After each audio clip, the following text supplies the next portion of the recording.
Chapter 1431. When the shockingly surging curse power centered on Sun Wukong, who was standing on the somersault cloud, surged in all directions like a tide. Noah and Luo Hao's hearts tightened at the same time. Although they didn't know what the great sage was planning to do, anyone with a discerning eye knew that it wouldn't be a good thing if they let him continue. However, Noah and Luo Hao only tensed their bodies and stared at the great sage, heaven's equal. They didn't choose to attack. Noah didn't want to interrupt the great sage.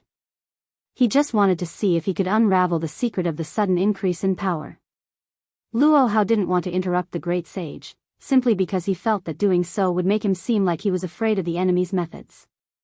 That wasn't what the unparalleled Wuxia king should do. No matter what methods the enemy planned to use, Luo Zuelian could only show his bravery by defeating them with his own strength. Luo Hao did not want to interrupt the great sage, heaven's equal, precisely because of his self-esteem that few would flatter. He was completely different from Noah, who rationally planned to observe the changes and find a flaw. Under such circumstances, the great sage, heaven's equal, closed his eyes of fire and gold and raised a palm. With a solemn expression, he chanted, Namo hi luo na tua luoya, namo ahaya, polajia di shua bo luoya, bodhi sa payi, maha sa payi, maha jia lu ni jia. That was a Buddhist mantra. In Journey to the West, the great sage was a figure who cultivated both Buddhism and Taoism. After successfully protecting Tang Sanzang and obtaining the Western Sutra, he was conferred the title of Victorious Fighting Buddha by the Western Gautama Buddha. Now, the great sage, heaven's equal, was a god of defiance, and his Buddhist side was infinitely suppressed. If one were to substitute the time period in the Journey to the West, the great sage, heaven's equal's divine personality was probably the divine personality of the time when the great sage, heaven's equal, was wreaking havoc in the heavenly palace. That was why the great sage was so mischievous. He didn't have the Buddhist nature when he was conferred the title of Victorious Fighting Buddha in Journey to the West. However, such a great sage, heaven's equal, had chanted a Buddhist mantra, proving that he intended to release the divinity of Buddhist cultivation. In that case, the methods that the great sage, heaven's equal, would use next would definitely not be the methods that could be used during the uproar in heaven. Furthermore, the great sage, heaven's equal, had said that he would call for reinforcements. Furthermore, the reinforcements would be his sworn brothers. Noah instantly figured out what the great sage was planning to do. It was also at this moment that a strange phenomenon occurred. Bang! Accompanied by a roar, the ground beneath the great sage, heaven's equal, on the somersault cloud suddenly exploded. Shortly after, a stone pillar and a fountain shot up from the ground and into the clouds. They carried with them an immense amount of curse power and instantly climbed to the left and right sides of the great sage. Immediately afterward, the stone pillar and the fountain exploded with a boom sound. He was replaced by two figures. Two figures with frightening appearances could be seen. The one on the left was a pig man. He had a fat body, a pig's head, and his face was covered with short black hair. He had round eyes, cute triangular ears, and sharp fangs like a boar's. The one on the right was a weirdo. A weirdo with dark skin, towering hair that was as red as fire, sharp eyes, a big mouth, and a necklace made of small skulls around his neck. He wore a simple monk's robe. Of course, although his appearance was extremely frightening, regardless of whether he was a pig man or a weirdo, he was a true god. Furthermore, he was a very famous god who had a deep relationship with Sun Wukong. That is. Luo Hao frowned, and there was a faint look of surprise in his eyes. Canopy Marshal and Curtain Lifting General? Yes. The pig man and weirdo were the gods who protected Tang Sanzang on his journey to the west to retrieve the scriptures with the great sage, heaven's equal. Canopy Marshal, Zhu Wuneng. Curtain Lifting General, Sha Wujing. Together with the great sage, heaven's equal, Sun Wukong. In the past, they protected Tang Sanzang on his journey to the west to retrieve the scriptures. The three main characters who occupied an extremely important position in Journey to the West had finally all appeared. Subordinate gods. Noah stared at Canopy Marshal and Curtain Lifting General. That monkey actually summoned two gods who had a deep relationship with him from the myths and made them his subordinate gods. The helpers that the great sage, Heaven's Equal, mentioned were the subordinate gods. Furthermore, if the two subordinate gods were summoned individually, they would definitely be gods of disobedience. They would be able to display divine power that was not weaker than an ordinary god of disobedience. It was completely different from Tian Songyun, which required a qualified holder to use it to display its power. In other words, the great sage, Heaven's Equal, summoned two gods of disobedience to become his subordinate gods. With the great sage, Heaven's Equal's current divine power and his relationship with Canopy Marshal and curtain-lifting general in the myths, he could completely do this. If this is the case, we have the advantage in terms of numbers. The great sage, Heaven's Equal, shouted. Second brother. Third brother. I'll have to trouble you to share an opponent with your eldest brother. Canopy Marshal and curtain-lifting general seemed to have suddenly come to their senses at this moment. Their eyes gradually brightened. Eldest brother, let old pig help you. Canopy Marshal looked at Luo Hao with a lecherous gaze. That fairy over there is so beautiful as Chang Yi. Let me deal with her. I naturally do not dare to disobey eldest brother's orders. Curtain-lifting general spoke in a deep voice. Then I'll join forces with second senior brother to deal with the Godslayer from our hometown. Good. The great sage, Heaven's Equal, said heroically. Let the three of us reenact the legend of slaying 10,000 demons and 10,000 ghosts. We will destroy all demons and ghosts that stand in our way. Yes. Eldest brother. Canopy Marshal and curtain-lifting general immediately responded. At the same time, a black cloud appeared under their feet. Like a meteor falling from the sky, they rushed in Luo Hao's direction. Mere subordinate gods, how dare you try to subdue me, Luo Hao? Luo Hao looked coldly at the two demons descending from the sky. Very well, let me meet the once famous Marshal Tian Peng and the curtain-lifting general. With that said, Luo Hao's figure turned, and a burst of bright flower petals rolled up around his body. He turned into a beautiful stream of light and soared into the sky, rushing in the direction of the two demons who were descending from the sky. Seeing this, Noah was just about to take action when a loud shout stopped him. Let my junior brothers deal with those who are in the way. God Slayer, your opponent is me. With that, the great sage, Heaven's Equal, who was standing on the somersault cloud, turned into a meteor and shot toward Noah at lightning speed. He waved one of the two halves of his Jingu Bang and smashed it heavily toward Noah's head. Noah's eyes narrowed. He raised one hand and let a brilliant flash bloom in his hand. It turned into a silver holy sword and met the attack. Clang! With a crisp sound, sparks appeared like water splashes and scattered in all directions. Noah and the great sage, Heaven's Equal, took advantage of the force and leaped backward like agile monkeys, creating a distance between them. God Slayer, your weapon seems to be formed by some kind of magic, right? The great sage, Heaven's Equal, looked at the holy sword in Noah's hand. Then I can't show any weakness. With that, the great sage, Heaven's Equal, chanted a spell and let the power of the spell surge. He then put the two halves of the Jingu Bang together. With a flash, the two halves of the Jingu Bang were restored to its original state. The great sage, Heaven's Equal, swung it and held it under his armpit. It was because the Jingu Bang was a weapon that was manifested by the great sage, Heaven's Equal's power, that it could be restored so quickly. However, Noah was not paying attention to this. Feeling the power of the spell surging from the great sage, Heaven's Equal, Noah first frowned and then said in surprise. Your power of the spell seems to have decreased a lot, right? Oh. Did you notice? The great sage, Heaven's Equal, laughed nonchalantly. I have no choice. With the power of my two junior brothers, I don't think they can deal with the God Slayer who is from our hometown. Therefore, I shared the divine power of the ancient covenant with them. You mentioned the ancient covenant just now, right? Noah looked directly at the great sage, Heaven's Equal. What exactly is that? Chapter 1432. When they first met in the secluded world, Noah and the great sage had a brief confrontation. At that time, the great sage's power was equally astonishing. Even among the disobedient gods, he was at the highest level. He was stronger than Susanu and definitely not weaker than the gods that Noah had killed before. But at that time, Noah had the confidence to defeat the great sage, even if he did not use his powers. But this time, until just now, the power that the great sage had displayed had completely surpassed his state in the secluded world. It had increased to the point where even Noah did not have the confidence to defeat him. That increase in strength was truly a little strange. I don't think that you are the type to hide your strength.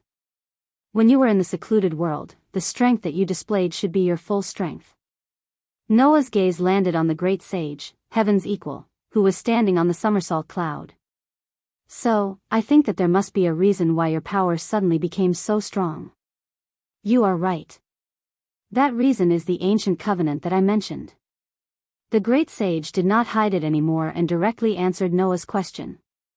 That is the covenant that the gods jointly established in order to suppress the demon king who killed the gods. As long as the conditions are met, then the gods who fought the demon king who killed the gods can receive blessings from heaven, earth, and the stars to increase their own strength. At the end of the day, the so-called gods are all-encompassing. Hence, it is not strange for them to receive blessings from the heavens, earth, and stars, the great sage, heaven's equal said with a smug expression on his face. Unfortunately, not all gods have the ability to receive the blessings from the heavens and the stars. Only a small number of steel, who possess considerable authority and martial prowess have this privilege. My martial prowess is well known throughout the world, so it shouldn't be strange for me to receive this privilege, right? The covenant that was established in order to suppress the demon king who killed the gods. So, it was called an ancient covenant. Thinking about it, it made sense. For the gods, being killed by mere mortals and having their powers usurped was an unforgivable result. It was not strange for them to respond to this. However, just as the great sage equaling heaven had said, not all gods had this authority. Otherwise, the god slayers would have all perished on the battlefield in their crusade against the disobedient god.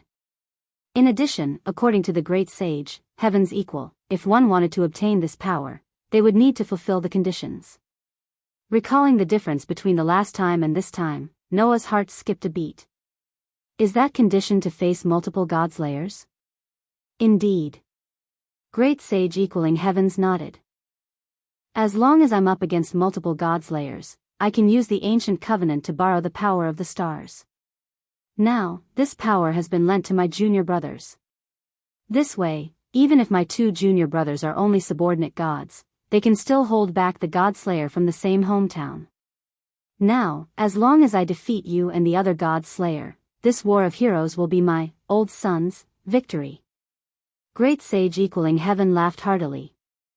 There's no time to lose, god slayer, hurry up and fight with me, old son, for 300 rounds. As soon as he finished speaking, the somersault cloud under the great sage equaling heaven's feet trembled. With a whoosh, it instantly approached Noah. Once he entered the attack range, the great sage equaling heaven did not hesitate to wave the Jingu Bang in his hand. The heavy steel rod was like a flexible whip, drawing a series of afterimages in the air and smashing toward Noah's body. His superb sensing ability allowed Noah to react in time. With a sidestep, his body nimbly retreated. The holy sword in his hand was like a shield, waving in front of him, protecting Noah's entire body behind it. Clang, clang, clang, clang. The countless rod shadows smashing fiercely fell on the holy sword one after another, causing a series of crisp sounds, causing bursts of sparks and impacts to vibrate frequently, spreading in all directions. Every blow made Noah feel an extremely heavy force rushing from the holy sword, shaking Noah's sword-wielding hand until it was numb. His body also retreated violently, constantly crushing the ground, leaving a series of potholes. Although it was not the real thing, the Jingu Bang that the great sage equaling heaven manifested with his own power still had a weight of 13,500 pounds, which was frighteningly heavy. Being constantly attacked by such a steel rod, if it were not for the blessing of LV5 ability value and the use of magic to strengthen his arm strength, Noah would not have been able to withstand the fierce offensive. After all, although Noah had the blessing of the Leo Sun Sovereign and had the gift of invulnerability, it was only invulnerability. It was immune to all attacks of sharp weapons. But the Jingu Bang of the Great Sage equaling heaven was not a sharp weapon, so the attacks it caused could completely be turned into damage, affecting Noah. If it was Galgi, he could use the Leo Sun Sovereign to draw out the concept of rebounding all weapons and bounce the Jingu Bang away. However, Noah was not the incarnation of Vishnu, so there was no way to use the Leo Sun Sovereign to draw out the power of the Leo Sun Sovereign to reflect all weapons. He could only bounce off sharp weapons and achieve invulnerability. Therefore, for Noah, the attack of the Great Sage equaling heaven was indeed quite troublesome. Fortunately, Noah still had the enhancement of the Dragon Sun Sovereign, which could greatly increase the output of energy. Therefore, Noah extracted a large amount of divine power and instilled it into the holy sword in his hand. Wang. The elven magic equipment named Demon Slayer immediately bloomed with a dazzling white light. Under the illumination of that dazzling white light, the body of the Great Sage equaling heaven, who was attacking at lightning speed, suddenly slowed down and retreated from the state of lightning speed. Although it was only an imitation of the elven magic equipment using the weapon refinement magic, the curse-breaking ability of the Demon Slayer still existed. Under the infusion of a large amount of divine power, the curse-breaking ability triggered by the Demon Slayer was already able to temporarily break the authority of the God Slayer and the God of Disobedience. Therefore, the Great Sage equaling heaven's lightning speed authority was directly broken, and he retreated from the state of lightning speed. Clang! At this moment, Noah's body turned into lightning, and with the holy sword emitting a dazzling white light, he violently stabbed in the direction of the Great Sage equaling heaven. Impressively, it was the initial form of the ultimate sword technique, purple lightning. Not good. The Great Sage equaling heaven suddenly let out a strange cry and hurriedly turned his body to the side. Chi! The holy sword, which contained a sharp sound of breaking wind, brushed past the Great Sage equaling heaven's open chest and landed in the air. The divine power it carried was like a solid wind, and it pierced the Great Sage equaling heaven's chest, causing him to feel a burning pain. However, in the next moment, the holy sword in Noah's hand once again emitted a dazzling white light under the infusion of a large amount of divine power. Ultimate Sword Technique. Form 3, Dance of the Moon's Shadow. The holy sword, which had brushed past the Great Sage equaling heaven's chest and landed in the air, suddenly turned into a ray of moonlight. Like a full moon, it carried a tranquil aura as it slashed past with force. If this slash had landed on the Great Sage equaling heaven's body, it was possible that it would have directly cut him in half. This was because the curse-breaking ability of the Great Sage equaling heaven's indestructible body was not something that could not be broken by the Demon Slayer. In addition, the Dance of the Moon's Shadow had been strengthened by the dragon's sovereignty of the sun and a large amount of divine power. Such a slash caused the Great Sage equaling heaven's hair to stand on end. At this critical moment, the Great Sage equaling heaven suddenly lay down on his back, as if his waist had been broken, and directly used an iron bridge. Swoosh! The slash, which was like moonlight, once again brushed past the chest of the Great Sage equaling heaven, who was lying on his back, and suddenly slashed past. You're really something. God Slayer. The Great Sage equaling heaven shouted loudly. With a shake of his arm, the heavy steel rod was like a heavy hammer as it swept towards Noah's waist. But before that, Noah's figure leapt up and onto the top of the Great Sage equaling heaven's head. Chi! The silver holy sword, which was mixed with a violent force, seemed to tear all the air apart as it ruthlessly slashed down towards the Great Sage equaling heaven below. Chapter 1433. Chi! In the sharp sound of the air breaking, the holy sword, shining with dazzling white light, came down from top to bottom. It was aimed directly at the abdomen of the Great Sage, heaven's equal, who was lying on his back on the somersault cloud and making a standard iron bridge. There was no mercy in the attack. Once hit, the famous Great Sage, heaven's equal, would inevitably end up being cut in half at the waist. Left with no choice, the Great Sage, heaven's equal could only raise the Jingu Bang in front of him. Clang! The silver sacred sword slashed down heavily on the Rui golden cudgel, creating a loud sound that sounded like the ringing of a bell. Chi! The holy sword and the steel Jingu Bang rubbed against each other, sputtering intense sparks. Noah gritted his teeth and the veins on his arms bulged. He exerted all his strength and pressed the holy sword heavily on the great sage, heaven's equal's body. With this pressure, the Jingu Bang that the great sage, heaven's equal was pushed back little by little, causing the holy sword to get closer and closer to the great sage, heaven's equal. Feeling that he was completely suppressed, the great sage, heaven's equal seemed to feel a little angry. He tried his best to support the Jingu Bang and shouted. I, the great sage, heaven's equal, have even withstood the 5-finger mountain of the Buddha. I don't believe that I can't withstand a broken sword. With these words, the great sage, heaven's equal's curse power surged and he shook the Jingu Bang in his hand. Clang! In the crisp sound, the Jingu Bang, which was lifted up, released a strong force and bounced back the holy sword that fell on the Jingu Bang. Then, the great sage, heaven's equal slapped the somersault cloud beneath him and straightened up. The Jingu Bang in his hand spun rapidly, forming a windmill. Suddenly, it stopped and the great sage, heaven's equal stabbed it forward viciously. Whoosh! Like an arrow, the golden-hooped cudgel violently pierced out, bringing with it a sharp gust of wind. The sound of air explosion was ear-piercing, and it mercilessly hit Noah's chest heavily, as if it had turned into an arrow.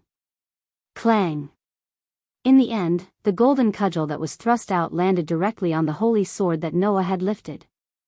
The astonishing weight turned into a solid impact, exploding on the holy sword.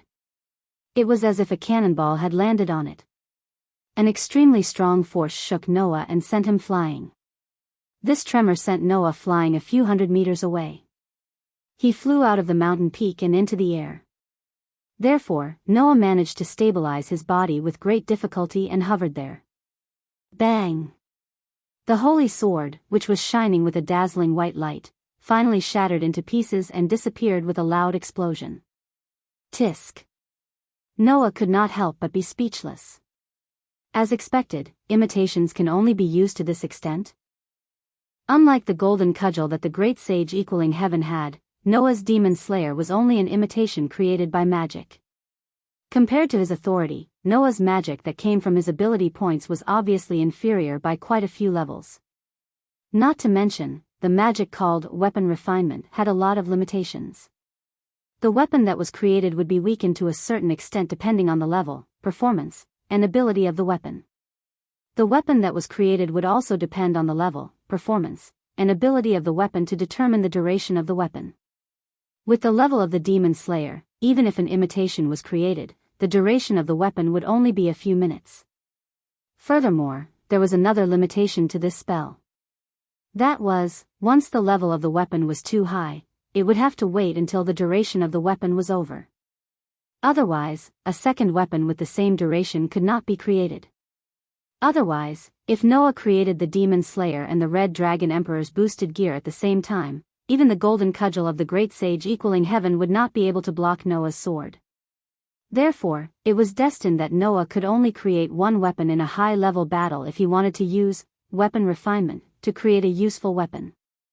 Against an opponent like the great sage, heaven's equal, who had the seraphic speed, authority, using weapons like Red Dragon Emperor's boosted gear, and White Dragon Emperor's divine dividing wings, which could only be activated once every 10 seconds, was simply courting death. Therefore, compared to the Red Dragon Emperor's boosted gear, and the White Dragon Emperor's divine dividing wings, which had a harsh time requirement, the Demon Slayer, which could weaken the power of authority to a certain extent, was undoubtedly the most suitable weapon to use. Unfortunately, this level of weapon also had a time limit. Furthermore, the magic that could create this weapon did not use the energy in Noah's energy source to activate it. Instead, it used the magic converted from mental strength to be used. Furthermore, Noah's mental strength was not limitless and would be exhausted sooner or later. Once his mental strength was exhausted, he would directly faint. If that was the case, Noah would be considered to have lost without a fight. Because of this, Noah had to control the number of times he used weapon refinement. Perhaps seeing through this, the great sage, heaven's equal, stepped on the somersault cloud and slowly floated up to the same height as Noah, and laughed gloatingly.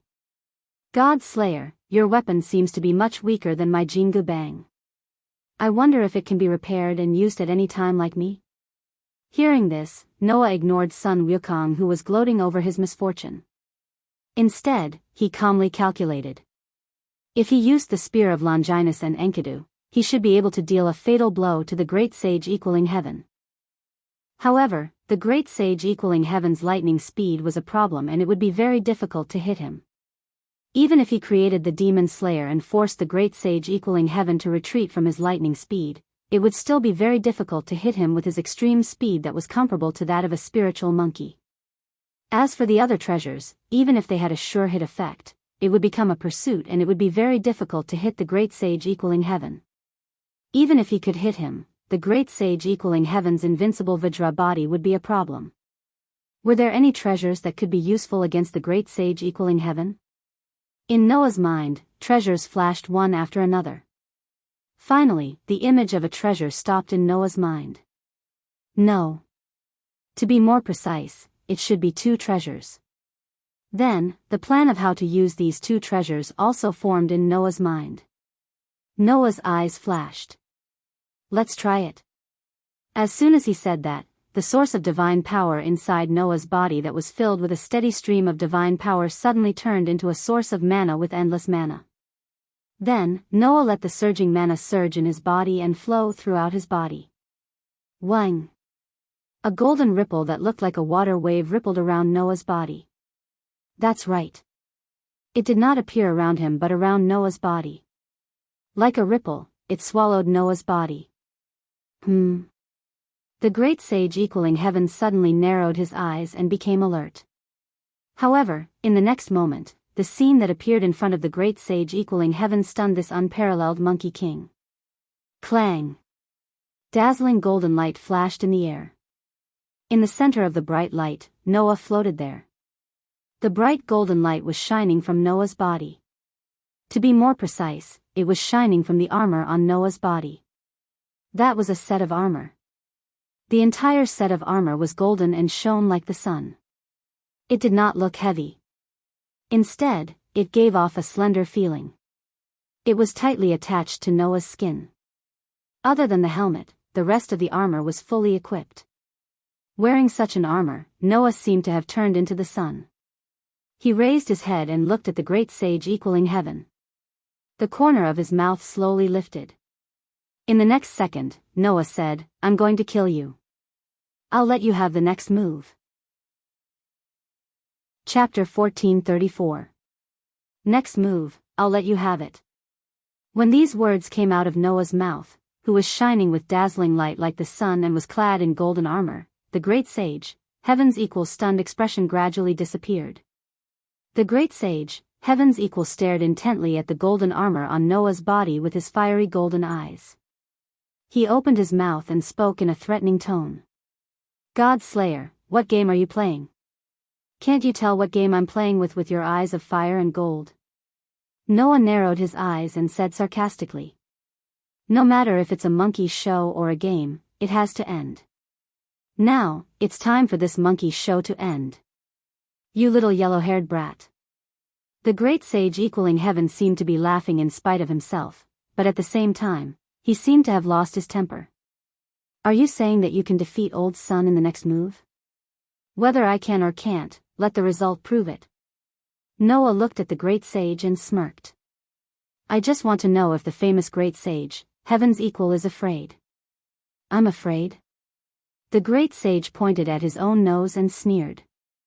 I, the great sage, Sun Wukong, have seen all kinds of demons and ghosts. Why would I be afraid of a little brat who is younger than my monkey grandchildren? In that case, I'll say the same thing.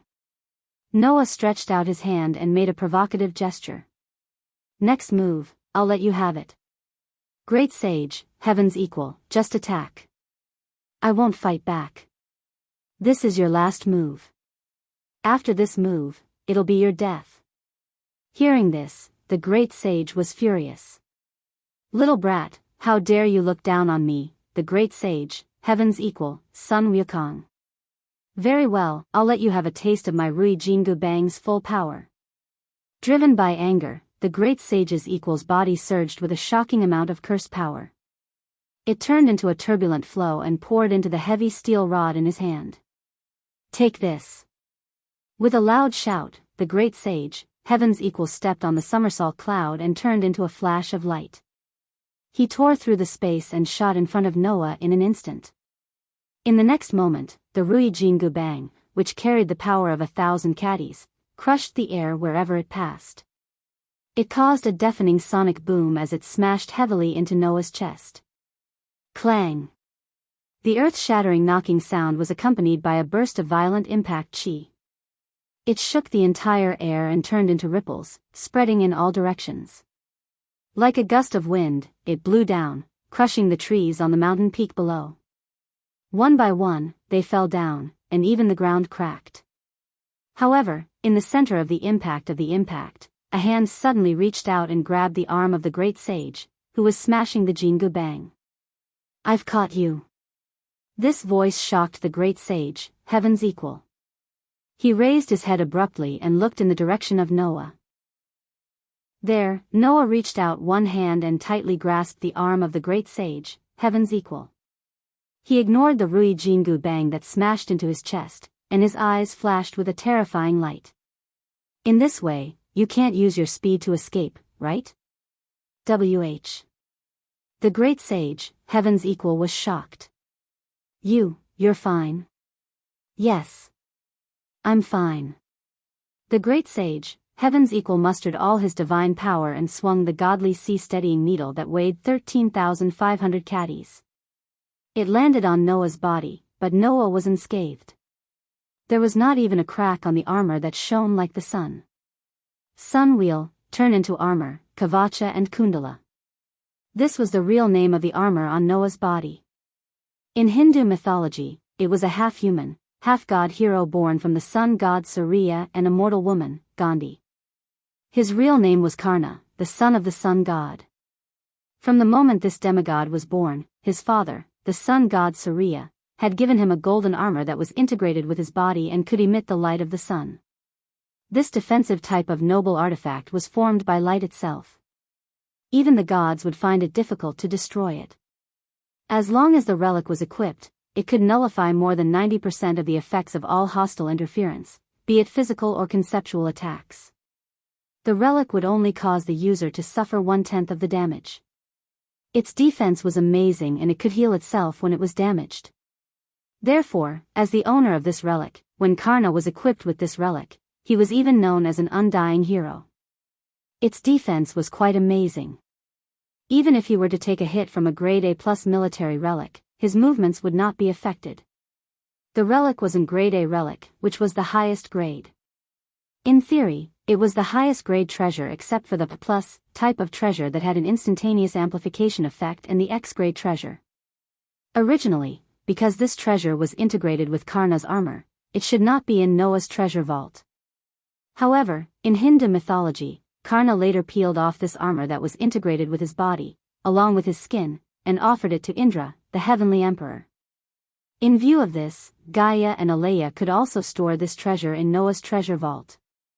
With this treasure, even if the Jingu Bang, which weighed 13,500 pounds, hit Noah's body, there would only be 1/10 of the damage left. With Noah's LV5 and SSS level, durability, basic ability and the weakening effect of Sword's protection, this level of damage could be completely withstood. Of course, Noah's real purpose was not to withstand the attack of the Monkey King without suffering any damage. Instead, after withstanding the attack, he wanted to catch the Monkey King and prevent him from using his speed and escape. Decompose. Golden armor. Noah gripped the great sage equaling heaven tightly with one hand and raised his other hand high into the air. Hum. The armor on Noah's body that was shining with a dazzling golden light suddenly trembled. On his body, neat and tidy lines suddenly appeared. Along the neat dividing lines that suddenly appeared, the golden armor disintegrated piece by piece. Like pieces of paper, it was blown up by the wind and gathered in Noah's hand that was raised up high. Not long after, the fragments of the golden armor gathered into a spear. It was a huge, gorgeous spear that flashed with lightning and exuded a terrifying aura of destruction. Feeling the terrifying aura of the huge and gorgeous spear, the Monkey King's expression changed abruptly. It was not until this moment that the Monkey King realized he had been tricked. However, it was already too late for him to realize it now. In Hindu mythology, when Karna offered the golden armor to Indra, in return, Indra gave Karna another noble phantasm. When the owner used a golden armor as an exchange, this precious artifact would appear. It was a noble phantasm that was obtained in exchange for a huge defensive power, and it was extremely powerful against gods. Its effect was that regardless of whether it was a living creature, non-living creature, or any object, including magical beasts, phantasmal beasts, divine beasts, humans, shields, armies, cities, boundaries, and even gods, all of them would be targeted as a unit and released, completely burning and dissolving the unit. Only the concept of world could not take effect. It was a noble phantasm that could defeat gods with one blow, and it could only exert the effect of one blow. Giving up and decomposing the golden armor, even the king of gods could not touch it. Even Gilgamesh, who claimed to have the prototype of all the treasures of an era, did not have it in his treasure vault. It was a spear of destruction made of lightning. Its name was Sun Wheel, Submit to Death, Vasvi Shakti. As the real name of the relic was released, the huge and gorgeous spear that Noah lifted up emitted dazzling lightning. Soon after, it turned into a spear of light. Holding the dazzling spear of light that illuminated the whole world, Noah's eyes flashed with a fierce light. Facing the Monkey King's horrified expression, he threw the spear of light in his hand down heavily. Boom! A rumbling sound exploded in the air, setting off a burst of shocking lightning. It was as if lightning had descended, bursting out and exploding at the location where the rumbling sound came from. Ah ah ah ah ah ah. The great sage, Heaven's equal screams rang out amidst the terrifying lightning. Chapter 1435. Boom! Amidst the booming sounds, the violent thunderbolts were like auroras that covered the entire sky. They exploded on the top of the mountain, turning into a thunder pool that floated in midair. They continued to cause explosions and galloping thunder, and continued to expand.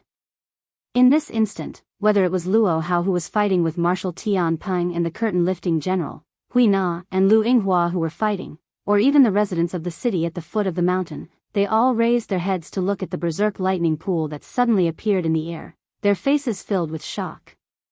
Even the most ordinary of humans could feel the terrifying destructive power contained within each bolt of lightning, causing them to instinctively tremble.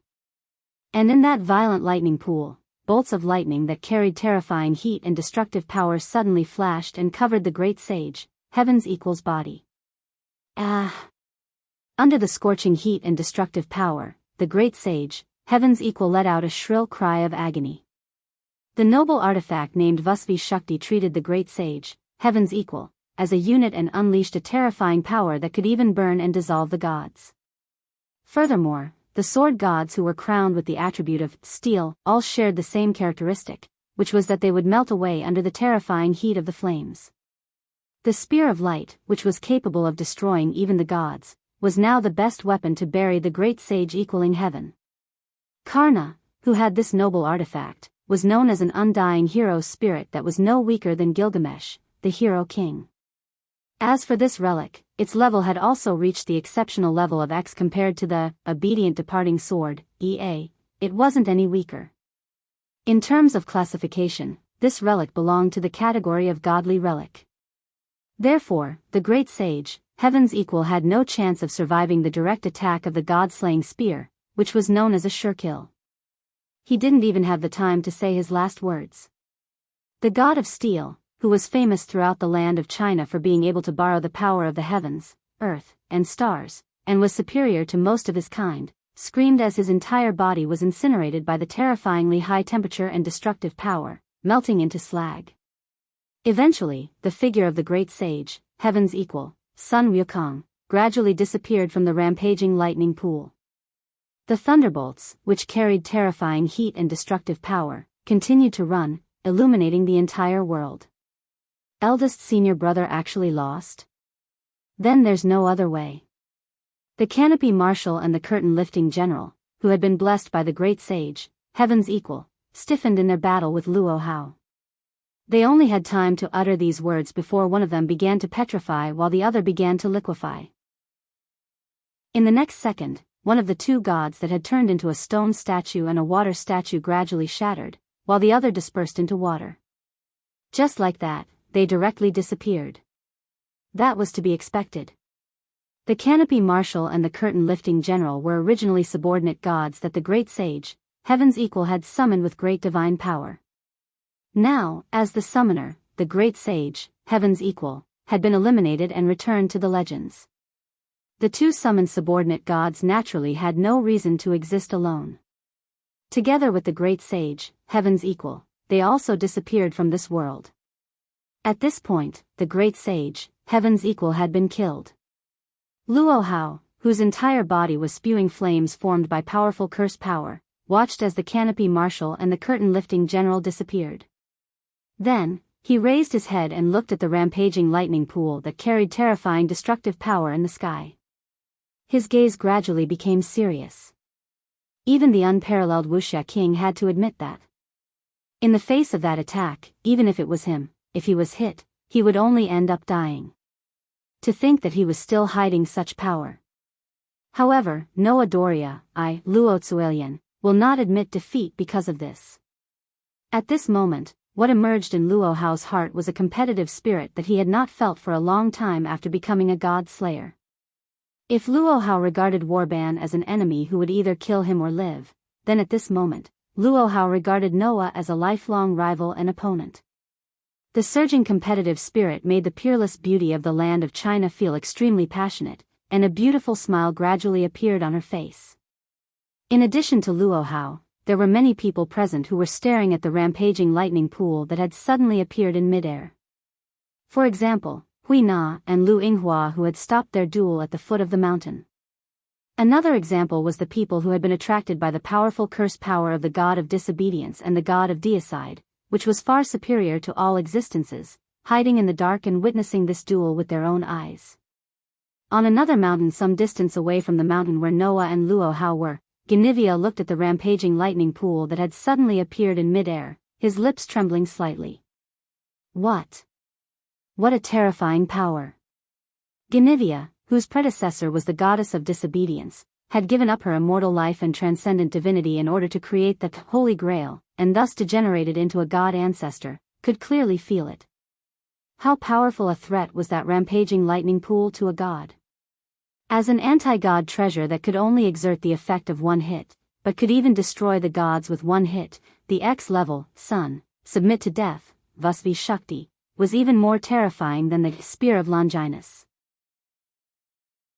After all, the Spear of Longinus had to exert different degrees of power depending on the level of divinity.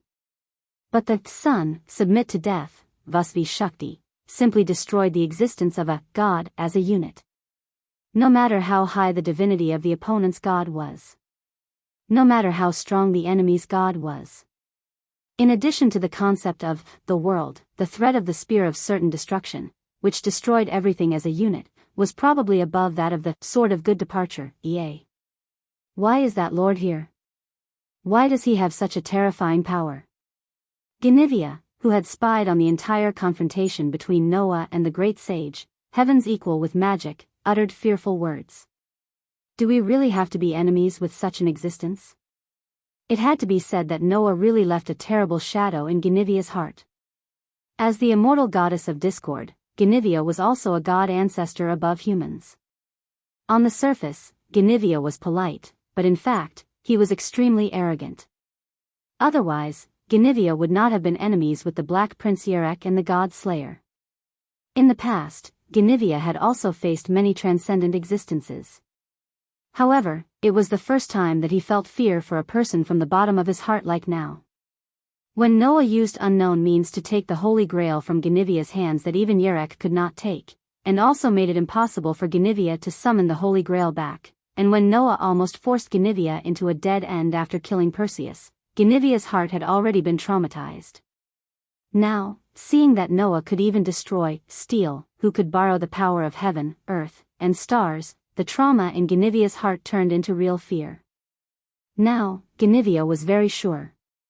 Noah was definitely Yerek, and even more terrifying than the other god slayers. Lancelot also had the same idea. He did not show his figure, but he witnessed Noah's power through the eyes of the demon queen under his protection. He was also trembling because of the terrible power of the god slayer. However, it was different from Guinevere. Lancelot's trembling was not because of fear, but because of excitement. Such power, I really want to fight with him. For this, Lancelot trembled. Like Tian Somyun, Lancelot was also the most original, purest, and most primitive, steel.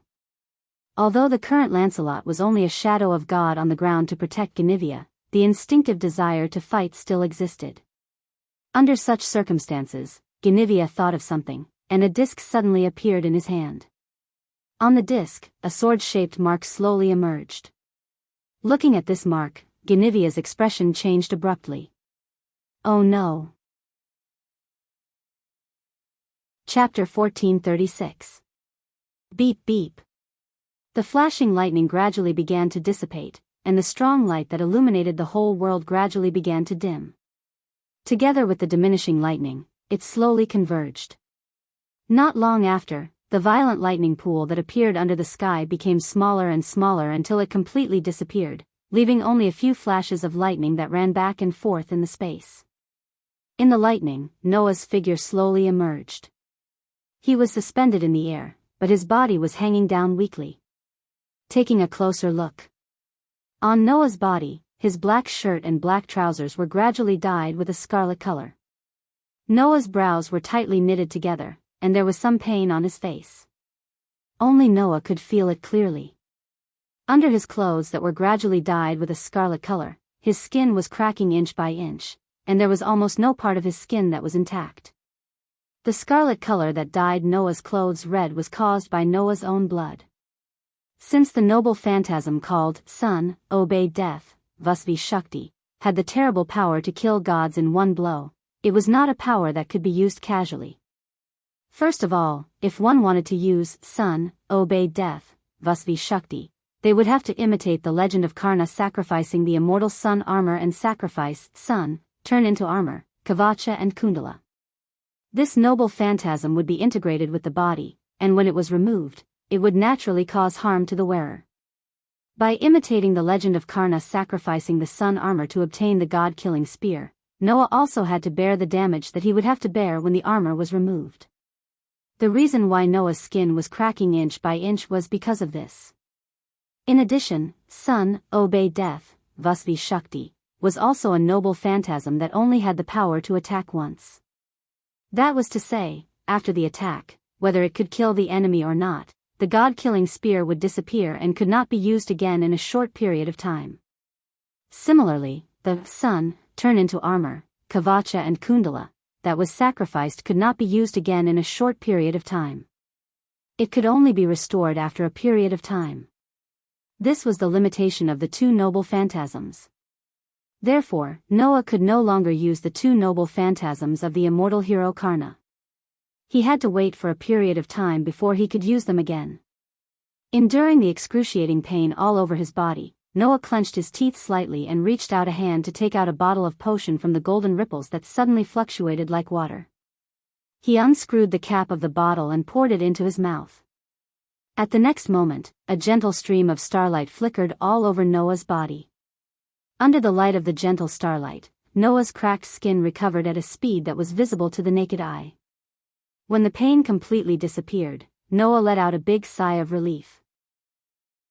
He threw away the empty potion bottle in his hand and wiped his lips that were wet with the potion. "I've finally dealt with that monkey." After saying this, Noah felt that something was wrong. No, it should be said that there was something wrong. Noah reached out his hand and slightly grasped a pair of palms that had just recovered. He frowned again. My authority didn't increase? That was right. Undoubtedly, Noah had killed the great sage, heaven's equal, but he did not obtain the authority of the famous eighth god. For the current Noah, the authority of the god of disobedience had become a dispensable state. Many of the noble phantasms in Noah's treasure vault had power comparable to that of a single authority. Adding one more authority would not be of much help to the current Noah. However, he did not get what he was supposed to get. No matter who it was, they would care. Unfortunately, this was not the first time Noah encountered this kind of thing. In the battle with Perseus, after Noah killed the dragon slayer hero, he did not obtain any new authority. If this situation was caused by the same reason as the previous one. Noah suddenly narrowed his eyes. He turned his hand, and a scroll made of parchment appeared in his hand. It was the magic scroll of item location. Pung! As Noah threw the scroll in his hand into the air, the scroll opened automatically, allowing the parchment full of magic squares and magic characters to unfold in the air. Then, it was suddenly engulfed by the blue flames and turned into ashes. At this moment, the image that appeared in Noah's mind was a disc. It was a disc made of steel and gold. Once, in Napoli, when Noah killed Perseus and chased him to Guinevere, Guinevere took it out and introduced it as such. Arrowhead disc. It stored the authority of sword god summon. It was a god relic that could summon the deceased, Steel, again to fight for the holder. In the past, Guinevere used this god relic to absorb Perseus' godhead, causing Noah to not obtain Perseus' authority. Noah, who had come into close contact with this god relic, now used the item location magic scroll to find the current location of the arrowhead disc. As if he was enlightened, Noah turned his head and looked at a mountain peak in the distance. A fierce light flashed in his eyes. He turned into a stream of light and rushed in the direction of the mountain peak. Oh no! At the same time, Guinevere, who was holding the arrowhead disc tightly in his hand, also exclaimed. Naturally, Guinevere could think of what Noah could think of. After killing the great sage, heaven's equal but not obtaining a new authority, Noah would definitely suspect that Guinevere was nearby. Then, as long as he used some information-type magic, it would not be difficult to find Guinevere. Just like the last time when Perseus was killed. This time, as soon as the great sage, heaven's equal died, Guinevere encountered the danger that he was most unwilling to face, Noah. Understanding this, Guinevere could not help but tremble and shouted without hesitation. Uncle! Uncle! Please protect Guinevere. As soon as he finished speaking. With a trembling sound, the space in front of Guinevere suddenly distorted, and an illusion appeared. The illusory figure gradually solidified, and gradually became solid. In the next second, the war god who was riding a handsome white horse, wearing pure white full-body armor, and holding a scale-shaped spear tightly in his hand, appeared. Whoosh! Almost at the same time, a stream of light suddenly shot over. It was like a meteor falling from the sky. It heavily collided with the direction where Lancelot had appeared. Dong! On the mountain peak, a violent impact was mixed with a roar that shook the sky. Like a tide, it exploded on the top of the mountain and rushed in all directions.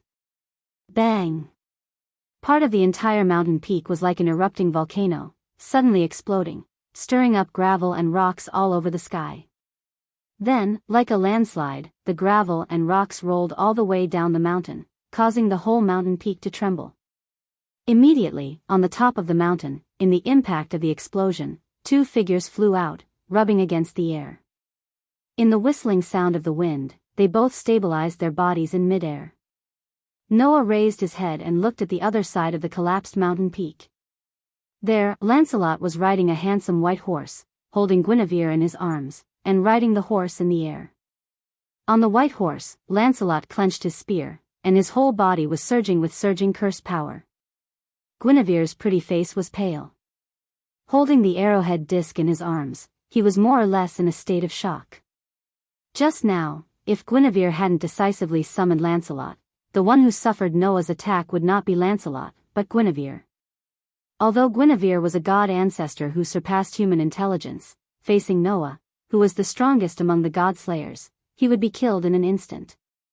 In other words, without Lancelot's protection, Guinevere would have been seriously injured, even if he didn't die. How could Guinevere not be frightened? Chapter 1437. The gravel and rocks that rolled down from the top of the mountain smashed heavily at the foot of the mountain, stirring up a thick cloud of dust. The dust rose like smoke and covered the entire foot of the mountain. On both sides of the mountain peak that had exploded, Noah's and Lancelot's gazes met in midair. It was as if sparks had been ignited between them, dazzling the eyes of the onlookers. Seeing Guinevere hugging that arrowhead disc and sitting on the horse's back, protected by Lancelot's arms, Noah snorted coldly. Sure enough, it's you guys behind this again. Noah didn't have anything to be obsessed with about obtaining authority from the great sage. Firstly, there were strong and weak authorities in the first place. Who knew if the authority obtained from the great sage, heaven's equal, would be strong or weak? Secondly, compared to Noah's fusion of Welslana, Mercado, and his own power, which had the effect of self-enhancement, the authority of the god Slayer and the god of disobedience were much weaker than before. In addition, Noah could use the fusion of his avatars, so he had a clear path of improvement. Adding one or two ordinary authorities was simply dispensable. Thirdly, in Noah's treasure vault, there were also many relics that could be comparable to authorities. In this way, Noah naturally wouldn't be obsessed with obtaining authority. However, that didn't mean that Noah wouldn't care about being manipulated in the dark. Not to mention, it was someone who had done it once. I let you guys go last time, but I didn't expect that this time, you guys still have the face to continue scheming against me? Noah's lips curled into a somewhat mocking smile. Don't tell me you guys really think that I don't have a temper? With that said, a vast curse power expanded from Noah's body little by little, as if an invisible flame was burning little by little, causing the surrounding air to appear in a state of distortion. Sensing the terrifying curse power gradually swelling from Noah's body, Guinevere, who had yet to recover from his shock, was jolted awake. Lancelot's grip on his spear also tightened slightly. For Guinevere and Lancelot, only about a month had passed since the dispute in Nabali. In Guinevere and Lancelot's memories, Noah's curse power was definitely not as terrifying as it was now. But that was to be expected. Compared to that time, Noah had already been reborn. Not only had his authority evolved and strengthened several times, but he had also developed the ability to use multiple clones at the same time. Not only did he obtain a treasure vault that contained all the treasures that only existed in myths and legends since ancient times, but he also obtained the grace bestowed by God and obtained ability points. Even the originally limited energy had become a bottomless pit, no longer having a limit. In addition to the strengthening of the Leo's solar sovereignty of the 12 zodiac signs and the dragon's solar sovereignty of the 12 equatorial stars, even without using his authority, the current Noah was more powerful than Guinevere and Lancelot remembered him to be a month ago. Under such circumstances, even the battle-thirsty Lancelot had to be cautious, let alone Guinevere, who was a little afraid of Noah. Guinevere could only hug the arrowhead disc tightly and look at the two ancient sword-shaped words imprinted on it. He forced himself to calm down, bit his lip, and said in a somewhat resentful tone. Didn't Master Noah also snatch the god relic that belonged to Guinevere from him? The Holy Grail is more important than any authority to Guinevere. So, you're planning to pay me back? Noah smiled sarcastically. But I remember that before this, you should have used the arrowhead disc to snatch Perseus. The debt between you and me should have been settled at that time. Now that you've snatched the Monkey King, what are you going to use to pay off the debt? Unfortunately, there's nothing on Guinevere that can catch Master Noah's eye. Guinevere mustered his courage. However, if you're willing to return the Holy Grail to Guinevere, I'm willing to listen to any conditions you have. As the rightful heir of the Holy Grail, Guinevere could summon the Holy Grail back even if it left his side. However, due to the fact that the Holy Grail used to host the world fragment, Guinevere could not summon the Holy Grail that fell into Noah's hands under the influence of the world fragment. In other words, at this time when the world fragment had left the Holy Grail, Guinevere could actually summon the Holy Grail back at any time. Unfortunately, the Holy Grail was now sleeping in Noah's Gate of Babylon. It was stored in a space that belonged solely to Noah. Therefore, Guinevere could not sense the Holy Grail. Similarly, Guinevere could not summon the Holy Grail back. Unless Noah took the Holy Grail out of his treasure vault and let it see the light of day again. In that case, Guinevere could summon the Holy Grail back at any time. Guinevere, who did not know this, thought that the Holy Grail was still in Noah's control. Therefore, Guinevere, who had always wanted to get the Holy Grail back, proposed such a deal. However, that did not move Noah at all. "You're only saying this now?"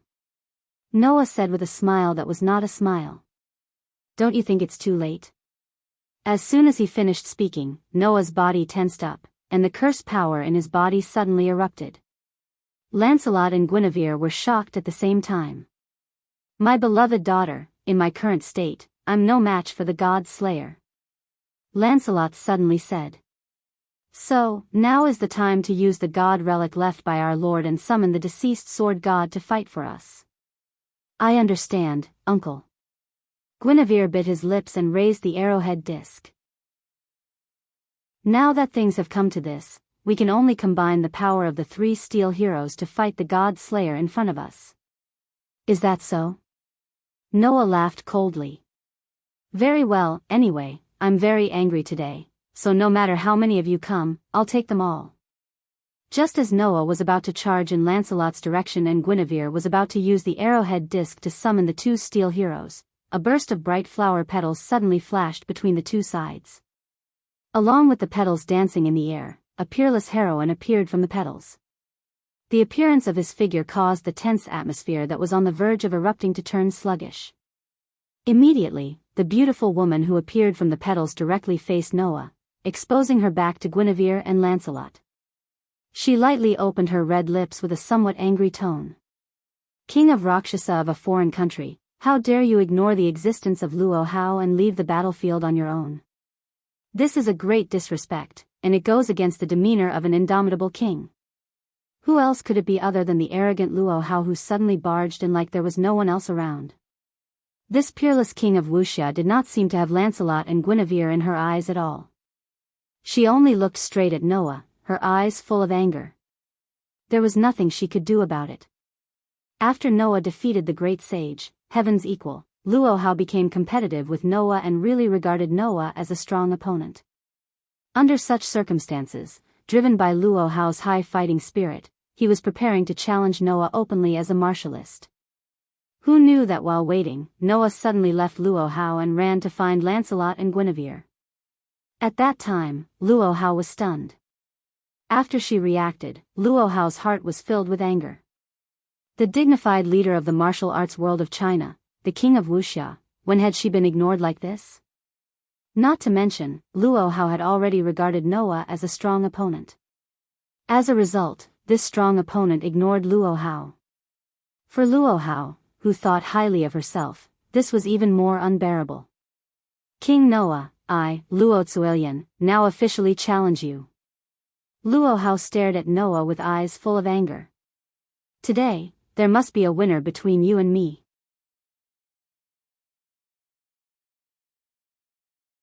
"It's my duty to protect my beloved daughter, so I'll leave for the time being." After speaking, Lancelot squeezed the back of the white horse, making the white horse let out a long neigh. "You want to leave?" Noah's eyes sharpened. "How can it be that easy?" As soon as he finished speaking, Noah's figure turned into an arrow that left the string and shot out violently, rushing in the direction of Lancelot and Guinevere. However, this move made Luo Hao, who was already furious, even angrier. "King Noah, your opponent is me." Luo Hao flicked her sleeves and stepped on the air like a fairy descending from the sky. The feathers on her Han costume fluttered in the wind. Her delicate body turned and suddenly disappeared. When she reappeared, she was already in front of Noah, who was rushing in the direction of Lancelot and Guinevere. Just like Europe had magic, and the Far East had spells such as yin and yang, the land of China also had its own spells. That kind of spell was called the art of divination, which was the so-called magic. Right now, what Luo Hao was using was a technique known as the divine ground shrinking technique, also known as the divine feat. Using this kind of art of divination, even ordinary people could achieve unparalleled speed. As the king of martial arts, who was the best in the world in the land of China, Luo Hao used this kind of art of divination to achieve the effect of teleportation. As long as Luo Hao was willing, basically, Luo Hao could reach any country in an instant with the divine footwork. Last time, in Italy, in the battle with Noah, Luo Hao had also used this kind of art of divination. Now, Luo Hao once again used such a mysterious art of divination. King Noah. Take my palm. Facing Noah, who was rushing towards him, Luo Hao almost used the power of the Vajra divine art at the first time. With a supreme power, he struck a palm at Noah. This palm crushed all the air in the place where it passed, causing an extremely strong sonic boom. However, in the face of this palm, Noah completely ignored it, as if he intended to directly use his body to block the palm attack that could split mountains and rocks, and rushed straight up. This surprised Luo Hao, and he couldn't help but restrain the strength in his hand a little, making the palm slow down. At this moment, Noah suddenly flashed, and his figure drew a perfect arc, directly passing Luo Hao, and rushed in the direction of Lancelot and Guinevere without slowing down. Seeing this, Guinevere couldn't help but be shocked. Uncle. Suddenly, Lancelot tightened the reins in his hand without any hesitation, causing the majestic white horse's limbs to stomp heavily in the air. Like a bullet fired from a barrel, it retreated violently. However, Noah, who was rushing in the direction of Lancelot, suddenly trembled, and his speed suddenly increased by several degrees. He turned into a bolt of lightning and swept straight out. Clang! In Noah's hand, a burst of brilliant white light suddenly appeared, turning into a silver holy sword that flashed in the air. Holding the silver holy sword, Noah turned into a bolt of lightning, cut through the air, and flew in front of Lancelot, who was retreating violently. Lancelot's body trembled, and he almost reflexively clenched the inversed scale spear in his hand, and stabbed heavily at Noah, who was flying in front of him. However, in the next moment, a scene that shocked Lancelot appeared. Clang! Accompanied by the sound of metal clashing, the sharp long spear pierced fiercely into Noah's heart, creating a series of sparks. It was as if the long spear had collided with hard steel. It did not even pierce through an inch of Noah's skin. Ultimate sword skill. Primary form purple lightning. The holy sword, which was shining with brilliant white light, suddenly intersected with the sharp spear, cutting through the air, and violently piercing toward Lancelot's chest. Poochie! The silver holy sword penetrated Lancelot's heavy armor, pierced through Lancelot's body, and came out of Lancelot's back, bringing with it a burst of blood. Uncle! Guinevere's face was filled with horror. However, Lancelot had no time to respond to Guinevere.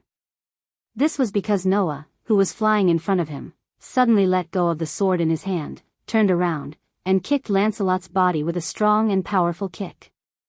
Bang! In the muffled sound, Lancelot, who was holding Guinevere in his arms, was directly kicked away by a kick. He flew out from the horse's back, rubbing against the air.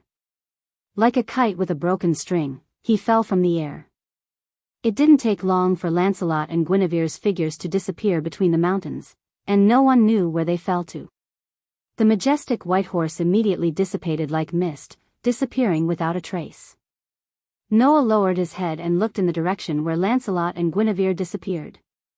Just as he was about to dive down, a violent spell vibrated in the air. A fierce gust of wind suddenly shook, like a storm, rushing in the direction of Noah. Noah's figure stagnated, and he took a deep breath. Do you really think I'm a sick cat if I don't show my power? With a flip of his hand, a gorgeous scabbard appeared in Noah's hand. Bloom. An ideal place away from the mortal world. Avalon. The gorgeous scabbard bloomed with bright light, turning into a crystal-like barrier, covering Noah's body. Chapter 1439. Boom. The demonic wind raged wildly in the sky like a storm, and its scale instantly expanded to a range of thousands of meters. With a roar like an explosion, it swept across the entire sky. At the edge of the raging demonic wind, Luo Hao, who was suspended in mid-air, stared angrily at the center of the storm. The cursed power that emerged from her delicate body turned into a substantial gust of wind, gushing out like a wave and joining the raging storm, causing its scale to continue to expand. That was Luo Hao's second authority, Dragon Roar and Tiger Roar. It could set off shock waves and shake up violent wind waves, allowing Luo Hao to gain the authority to control the demonic storm. Being ignored by Noah again and again, the furious His Excellency did not show any mercy this time. He raised the power of his authority to the limit and continued to increase the curse power, expanding the power of the storm. The heavens are clear, the earth is peaceful, the people are peaceful, the world is peaceful, the pleasant ballad slowly echoed from the angry Luo Hao's red lips, causing the curse power that swelled from Luo Hao's body to continue to turn into a demonic wind, pouring into the storm ahead like a wave, causing the storm to become more and more violent. Luo Hao's Dragon Roar and Tiger Roar was usurped from the goddess Gayatri in Hindu mythology. She was a goddess who was closely related to songs. Therefore, when Luo Hao sang the pleasant ballad, it was not surprising that the demonic wind that accompanied the ballad was so powerful that it could overturn mountains. What's more, Luo Hao was still constantly increasing her curse power, singing the ballad, and expanding the power of the storm. If it was not in the sky but on the ground, it would have caused an unimaginable disaster at this time. Of course, Luo Hao had never cared about this. For Luo Hao, what the situation on the ground would become was never something she needed to care about. Compared to everything in the world, Noah's position in Luo Hao's heart was definitely more important. For the king of Wuxia, a strong opponent was something that could only be encountered by chance. Therefore, being ignored by Noah, Luo Hao's anger could be imagined. To die in a field battle, the defeated horse cries out in sorrow to the heavens, the crows peck at people's intestines, their beaks fly up to hang on the withered branches. Luo Hao, who was continuously chanting a heavenly song with a furious expression, stared at the storm in front of her that was so violent that it was beginning to distort the space around her. King Noah, you may be heartless to me, but I, Luo Hao, am an unparalleled martial artist. I definitely can't be unjust to you. So, that was my last tolerance. Now, I won't be merciful anymore. As soon as she finished speaking, Luo Hao closed her eyes and lightly opened her crimson lips as she prepared to sing the song that was like celestial music once more. However, just as Luo Hao was about to sing the ballad again, her mind suddenly trembled. Unlike Noah, Luo Hao did not have a superb perception ability that could even capture the trajectory of God's speed. However, Luo Hao had been practicing martial arts for more than 100 years, and had long since mastered the mind's eye technique that could even counter the Godspeed technique. Therefore, when Luo Hao sensed something, she immediately opened her eyes, and the curse power in her body increased again. It was also at this moment that a figure, whose entire body was covered by a barrier formed by sparkling and translucent crystals, rushed out from the raging demonic wind, causing a sharp piercing sound. Wherever it passed, the demonic wind that could even lift mountains seemed to be pushed away. It was all pushed aside by the barrier formed by the sparkling and translucent crystals, unable to advance even an inch. Immediately, the figure that cut through the raging demonic wind shot in front of Luo Hao. I'm heartless to you? An extremely angry voice rushed into Luo Hao's ears. You do things your own way, do whatever you want, and ruin my plans without permission. You actually dare to say that I'm heartless to you. Even Buddha is angry. If I don't teach you a lesson, you'll really think that I don't have a temper. As soon as he finished speaking, Noah suddenly turned around, like a spinning top, and flashed behind Luo Hao. Ha! Luo Hao shouted, and in the direction of Noah, she fiercely struck out a palm that shattered the air. In the face of this palm, Noah was still the same as before. He still did not dodge, and instead, he turned around and rushed behind Luo Hao.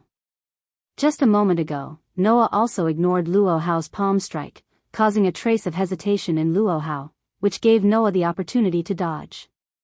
No, it would be more accurate to say that it was precisely because he predicted Luo Hao's hesitation that Noah did not dodge, causing Luo Hao to stop her palm strike, thus bypassing Luo Hao. As the saying goes, once bitten, twice shy. This time, Luo Hao no longer had any hesitation. She activated all the power of the Vajra divine art, and with the momentum of smashing mountains and rivers, she heavily struck out with her palm, landing on Noah's body. Bang! A deafening muffled sound resounded, bringing with it a circle of vigorous chi. Like a shock wave, it formed a ring shape and shook in all directions. However, this palm strike that could split mountains and rivers, when it landed on Noah's body, was actually blocked by the crystal-clear barrier, and did not affect Noah at all. What? Luo Hao could not help but be shocked. Combining the strength and skill of the Vajra divine art and the 12 flying phoenix divine palms, the palm strike of the unparalleled Wuxia king was comparable to a direct hit from a meteorite. In the face of such a blow, Noah actually completely withstood it. He did not give Luo Hao too much time to be surprised. Noah, who completely ignored Luo Hao's palm strike, relied on the defense of Avalon and finally flashed behind Luo Hao. Then, Noah raised one hand, aimed at Luo Hao's neck, and knocked down heavily without the slightest bit of mercy. Bang! Immediately, a hard elbow slammed into Luo Hao's slender neck. Ugh! Luo Hao groaned, and the light in her eyes shook violently, and gradually dissipated.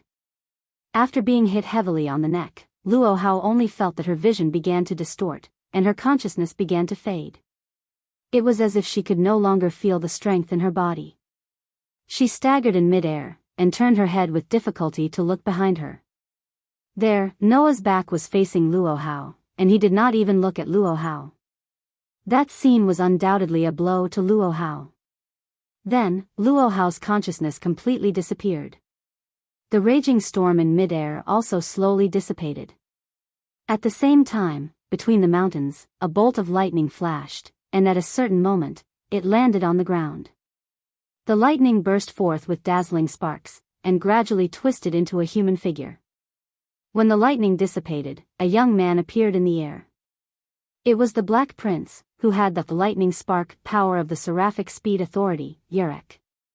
Yerek lowered his head and looked at the ground in front of him. There was a very conspicuous pool of blood there. Did he still escape? Yerek snorted coldly. Just like before, only his ability to escape is exceptionally outstanding. The battle between Noah, Luo Hao, and the great sage, Heaven's Equal, was too loud for those who were extremely sensitive to curse power. Therefore, not only Ganivia, but also Yerek, who had followed Ganivia here, was attracted. Of course, Yerek also witnessed the scene of Lancelot being instantly injured by Noah, and falling between the mountains with Ganivia in his arms.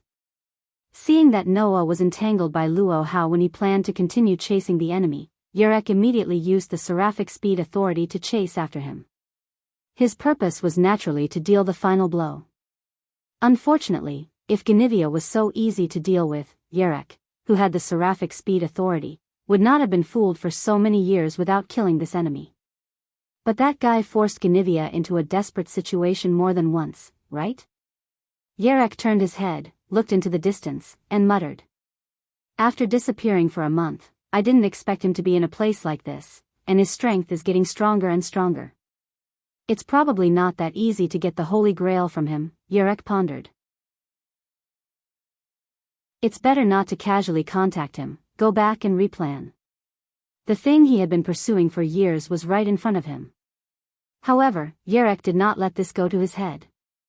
As a famous sage among the god slayers, Yerek would not rashly attack Noah without absolute confidence.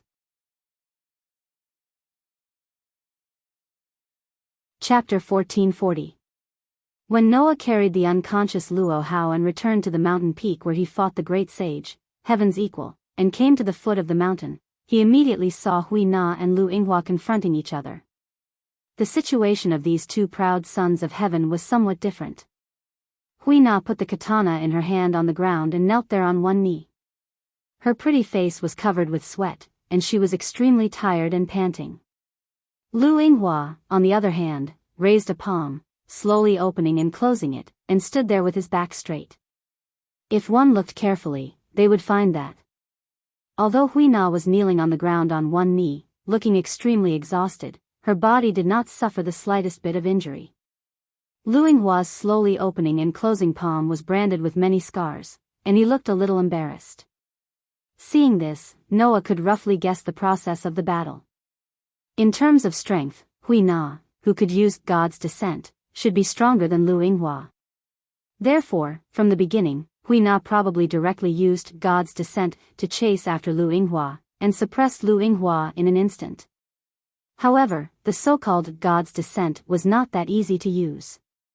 The burden on the body to accept the power of the gods with the body of a mortal was not small. Therefore, in the end of the battle, Hui Na, whose body gradually accumulated a burden, began to feel tired.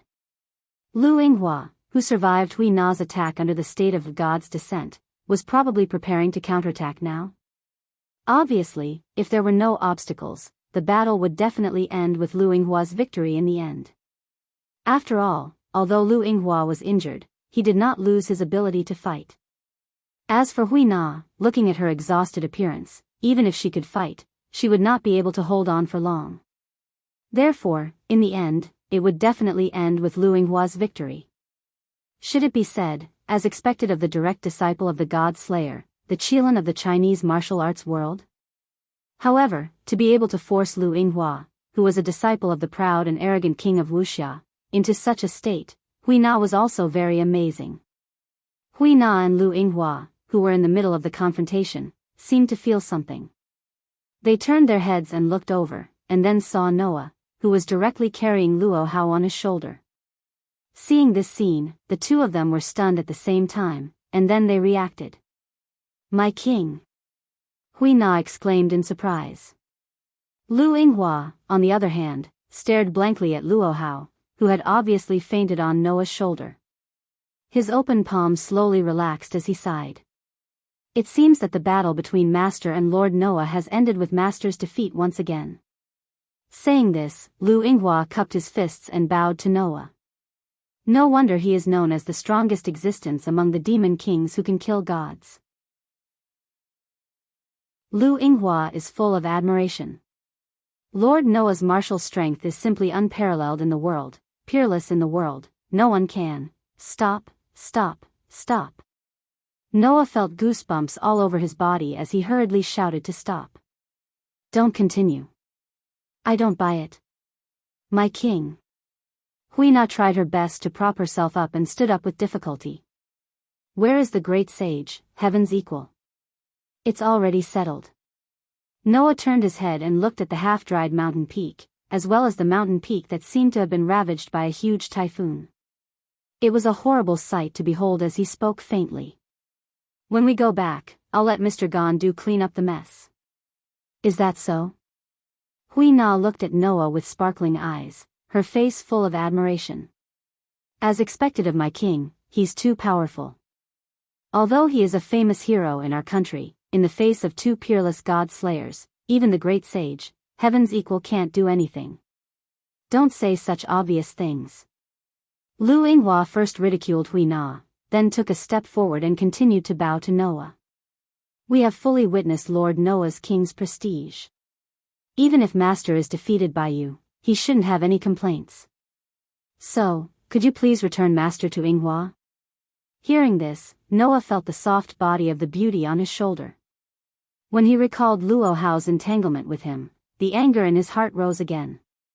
At that moment, Noah said in an unquestionable tone, "It's not that easy.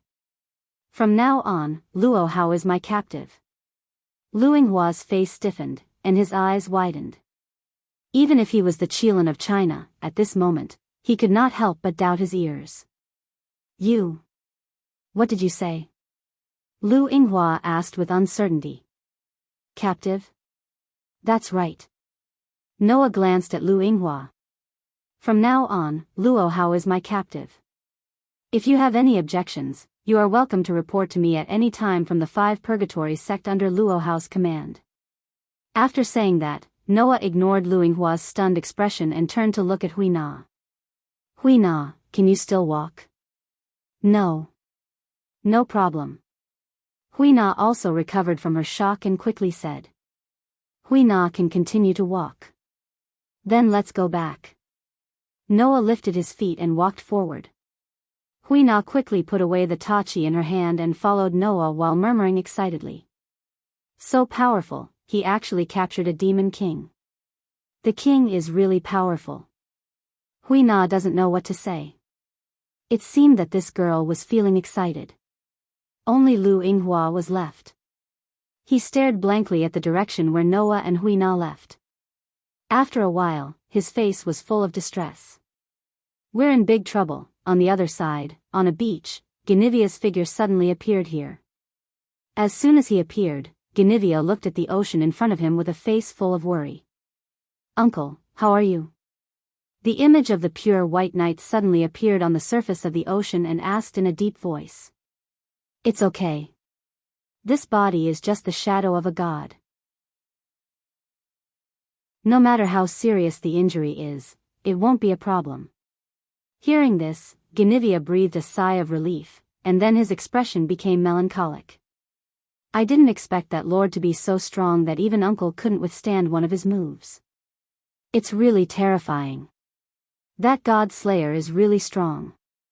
It ignited my fighting spirit that I haven't felt in a long time." Lancelot's voice became intoxicated and joyful. "That peerlessly exquisite sword strike. That lightning-like sword strike is simply too wonderful. I really want to go all out and fight with him." Hearing this, Guinevere was silent. After a while, Guinevere seemed to have made a major decision and raised his head. "Then uncle, please appear as the god of disobedience. Don't be my shadow and guardian anymore." The atmosphere in the air suddenly changed. The intoxication and joy in Lancelot's tone disappeared without a trace. After a moment of silence, he spoke faintly. "My beloved daughter, the reason why I can protect you and be your shadow and guardian is because I have the guardian spell that is connected to you. If I appear as the god of disobedience, you should know the consequences, right? Guinevere knows that if uncle becomes the god of disobedience, you will be swallowed by madness, forget the mission of protection, and become a berserker." Guinevere smiled bitterly. "However, our current enemy is too powerful. If you plan to confront that lord, uncle must be able to exert your full strength. If you're just a shadow of a god, you won't be a threat to that lord." "Indeed." Lancelot nodded. "But, my beloved daughter, we haven't found the whereabouts of our master yet. It's a little too impatient to make such a choice now. We can avoid that demon king. Finding our master is our mission." "No, uncle, I have a feeling that we are very close to the master's location now." Guinevere shook his head. "The witch's intuition tells me that the master is here." "Is that so?" Lancelot pondered.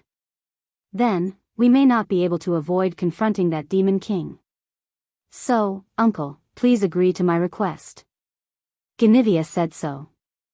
"And, before uncle appears, Guinevere will also prepare a new weapon for you."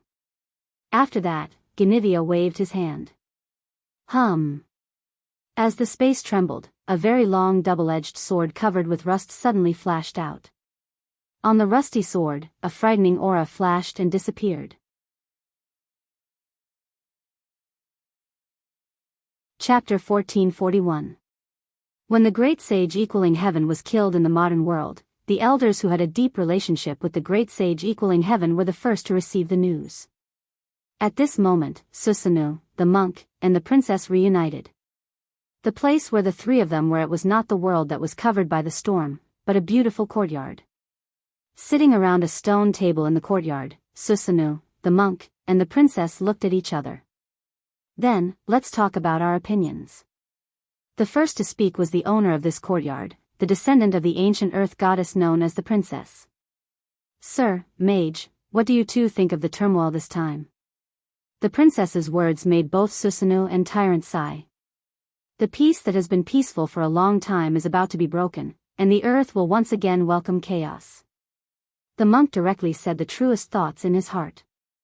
"I'm afraid that the hero of steel, who has been sleeping for a long time and exists to destroy the demon king who killed the gods, should be awakening soon." The monk's words made the atmosphere of the entire space slightly heavy. The last king. Known as the natural enemy of the god slayers, the hero who existed to destroy the demon king. Sun Wukong once said that in order to destroy the demon king who killed the god slayers, the heavens and the stars would bless the fused steel when they faced multiple god slayers. That was the ancient covenant that the gods had jointly established. Obviously, the gods also hoped to destroy all the god slayers.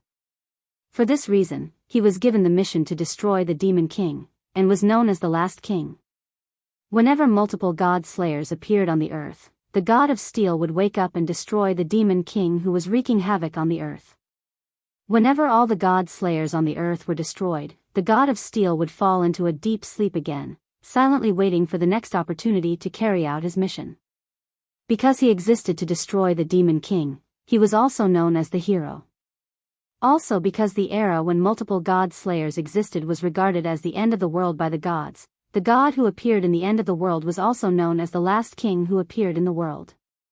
And of course, the hero who had annihilated so many god slayers was also theoretically the strongest, steel. Only a few people knew about the existence of the last king. Only a few people knew that every time the hero appeared and wiped out all the god slayers, he would fall into a deep sleep on the ground where the last god slayer he killed was. Now, the land where the brave warrior was sleeping was the island country at the end of the east. In order to prevent the strongest, steel, from awakening, Susanoo, the monk, and the princess summoned the great sage, heaven's equal. They imprisoned the hero with the curse and made him appear when necessary to slay the dragon and kill the snake to eliminate all factors that would awaken the hero. But now, the great sage has been killed, and the maidservant named Guinevere has finally found this place. Susanoo shook his head. Furthermore, there are already 7 godslayers on the surface. It wouldn't be an exaggeration to call this era where 7 godslayers exist at the same time an apocalypse. In other words, all the factors needed to awaken His Excellency have been completed. The princess closed her eyes and spoke in a compassionate tone. The hero's reawakening has reached an unavoidable time, right? When the time comes, the first to be involved in the dispute will definitely be the island country that has a close relationship with us. The monk looked at Susanoo and the princess one after another. Do you think there is anyone among today's godslayers who can stop the hero? It's impossible, right? Susanoo curled his lips. Since ancient times, there have been many demon kings who have killed gods. Among them, there was no lack of people with courage, perseverance, and ability. But they all fell under the sword of that hero. How could it be so easy to stop him? Even the Rakshasa king, who now lives in the land where the hero is sleeping, can't stop him. The princess raised an objection. The Rakshasa king that even old Mr. couldn't do anything about. I believe that his ability is not to be outdone by any of the previous godslayers. When the slumbering hero awakens, he will definitely become the guardian of the land. However, as soon as this sentence fell, a voice suddenly sounded. Don't flatter me, I don't want to be the savior of the world. As such a sentence sounded, Susanoo, the monk, and the princess were all shocked. They quickly turned their heads and looked at the corner of the courtyard. In the corner of the courtyard, in front of a rockery, a figure was leaning against the cold rock with his arms crossed. He didn't even look at Susanoo, tyrant, or Princess Susanoo. He said sarcastically, pushing the troublesome matters to others while you hide in the dark and pretend to be worried about the country and the people. You casually judge others and take the initiative to position others as saviors and protectors. You all are in a good mood. It's you? Susanoo and the monk exclaimed in surprise. Rakshasa. Rakshasa king?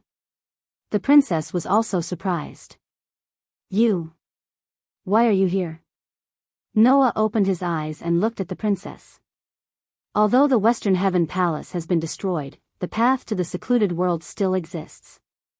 Through there, you can reach the space where Sun Wukong was originally imprisoned, and then teleport here. It's not strange, right? In addition, don't ask me how I know which space you are in. I have a witch with a very good spirit vision, and you once turned her into Magatama and carried her with you. At that time, the remnant of your aura and curse power was the best catalyst for that girl to trigger her spirit vision. In other words, the reason why no one knew that the princess and the other two were here was entirely because of Yuli's spirit vision. Cut the crap. Noah leaned against the rockery with his arms crossed, but his eyes were looking at the direction of Susanoo, the monk, and the princess. Tell me, where is the last king that you said is sleeping on the island? The audience suddenly became silent. They didn't expect that Noah would suddenly come to them and directly ask the most important question, so the three of them couldn't react for a while.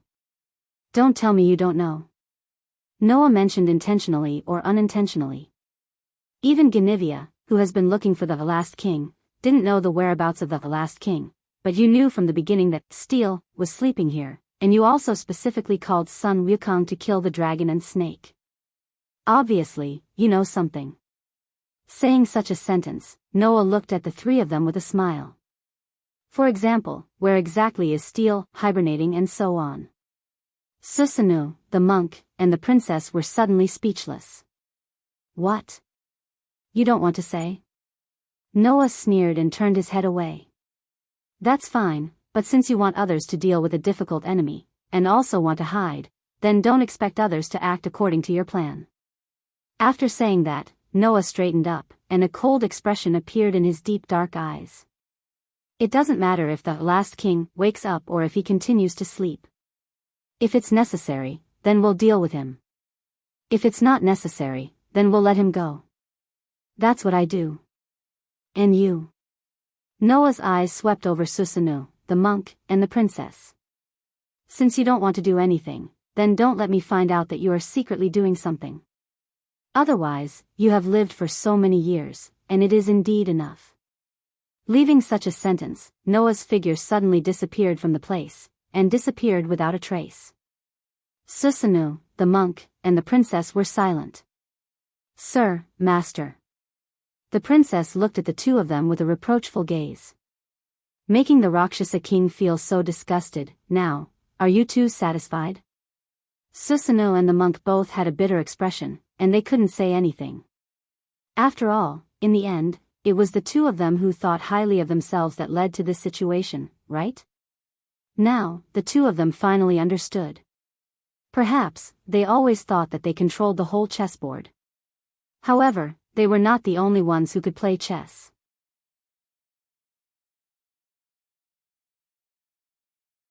Chapter 1442. Through the passage to the hidden world, Noah walked out of the Western Heaven Palace, bathed in the sunlight again, and took a deep breath of fresh air. The annihilation of the great sage, Heaven's equal, had only happened in the morning. Now, it was afternoon, and in another 2 or 3 hours, dusk would come. Undoubtedly, it had only been 5 days since he returned to this world, but Noah felt as if a long time had passed. Probably, it was because in these 5 days, there were too many disputes around Noah, right? Sure enough, I guess I'll have to spend my life busy. Thinking about it carefully, Noah had only lived for about 10 years. From the time he could remember, Noah had appeared with the appearance and intelligence of a 10-year-old. Now, Noah was almost 20 years old. Among them, there were several years where he cultivated in the deep mountains and forests. The other years were basically spent in various worlds searching for world fragments, while trying to integrate himself into various worlds, and then being involved in all kinds of disputes. In other words, living until now, Noah had not lived many peaceful days.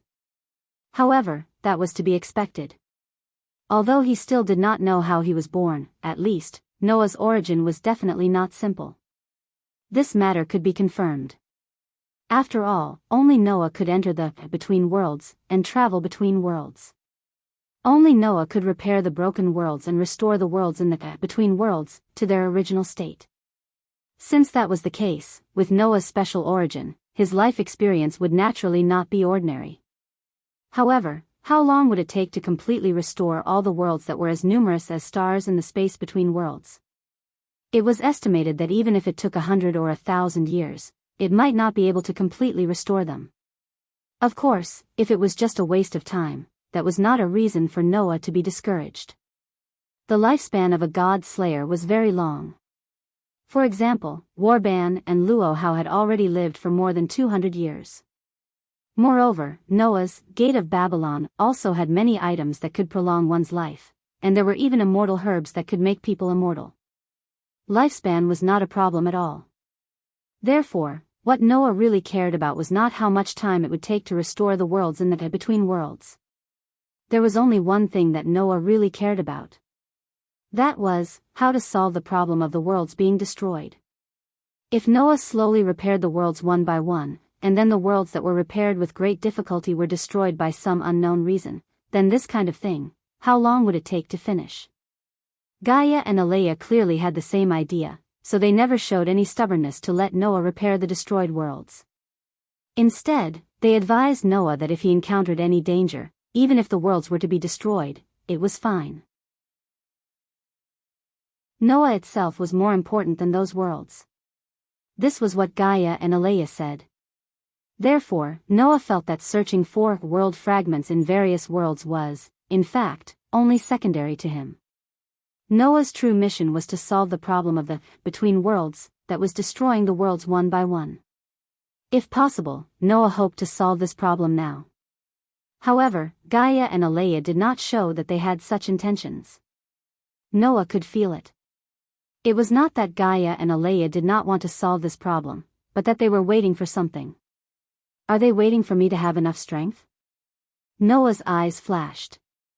Or is it that Gaia and Alea are preparing something crucial? Noah's intuition told him. Maybe it was both. I really don't know when I will be able to live a happy life with Mira and Lisanna. Noah sighed and then thought about the other girls that he had a deep relationship with. Right, there is also Saint Sun. With Saint Sun, Noah had made a promise of 3 years.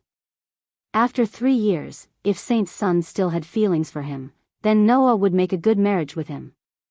After 3 years, if Saint Sun had found someone he truly loved, then it would be as if this matter had never happened. Thinking about the girl that was special to him, Noah muttered. Since Gaia and Alea are not in a hurry to find the world fragments, then it is time for me to go back and see those kids. Of course, before that, Noah had something he had to do. And that was to continue the battle with Az Dakaha. Also, he had to make a promise with Liana Subble. After dealing with these 2 matters, Noah could finally relax. Also, everyone in the guild is still sleeping on Sky Wolf Island, Noah thought. After I am completely at ease, I will go and see those old friends. Just as Noah made this decision, his phone rang. Noah came back to his senses, took out his phone, and picked up the call. As soon as he picked up the phone, Ganshi Winterhorse's bitter voice came through. King, sect leader Luo Hao has woken up. We can't suppress her, please come quickly. Hearing this, Noah remembered the existence of the sect leader, and the corner of his mouth slowly curled up into a cold smile. Then, let me settle this account properly. After coming out of the Western Heaven Palace, Noah went straight to the hotel. Now, this hotel had been booked by the official history compilation committee. Therefore, other than some staff members who already lived here, the only guests living here were Noah, Yuri, and Hui. Even Ganshi Winterhorse did not live here, so there were many empty rooms. After the incident with the great sage, Heaven's Equal, Noah directly threw Luo Hao into one of the rooms as soon as he returned here. Of course, with Luo Hao's arrogant personality, once she woke up, it was very likely that she would turn the world upside down and blow the surrounding area away. In order to prevent such a disaster from happening, Noah took out an item from his treasury. It was an item from Yggdrasil, and it was a bead the size of a thumb.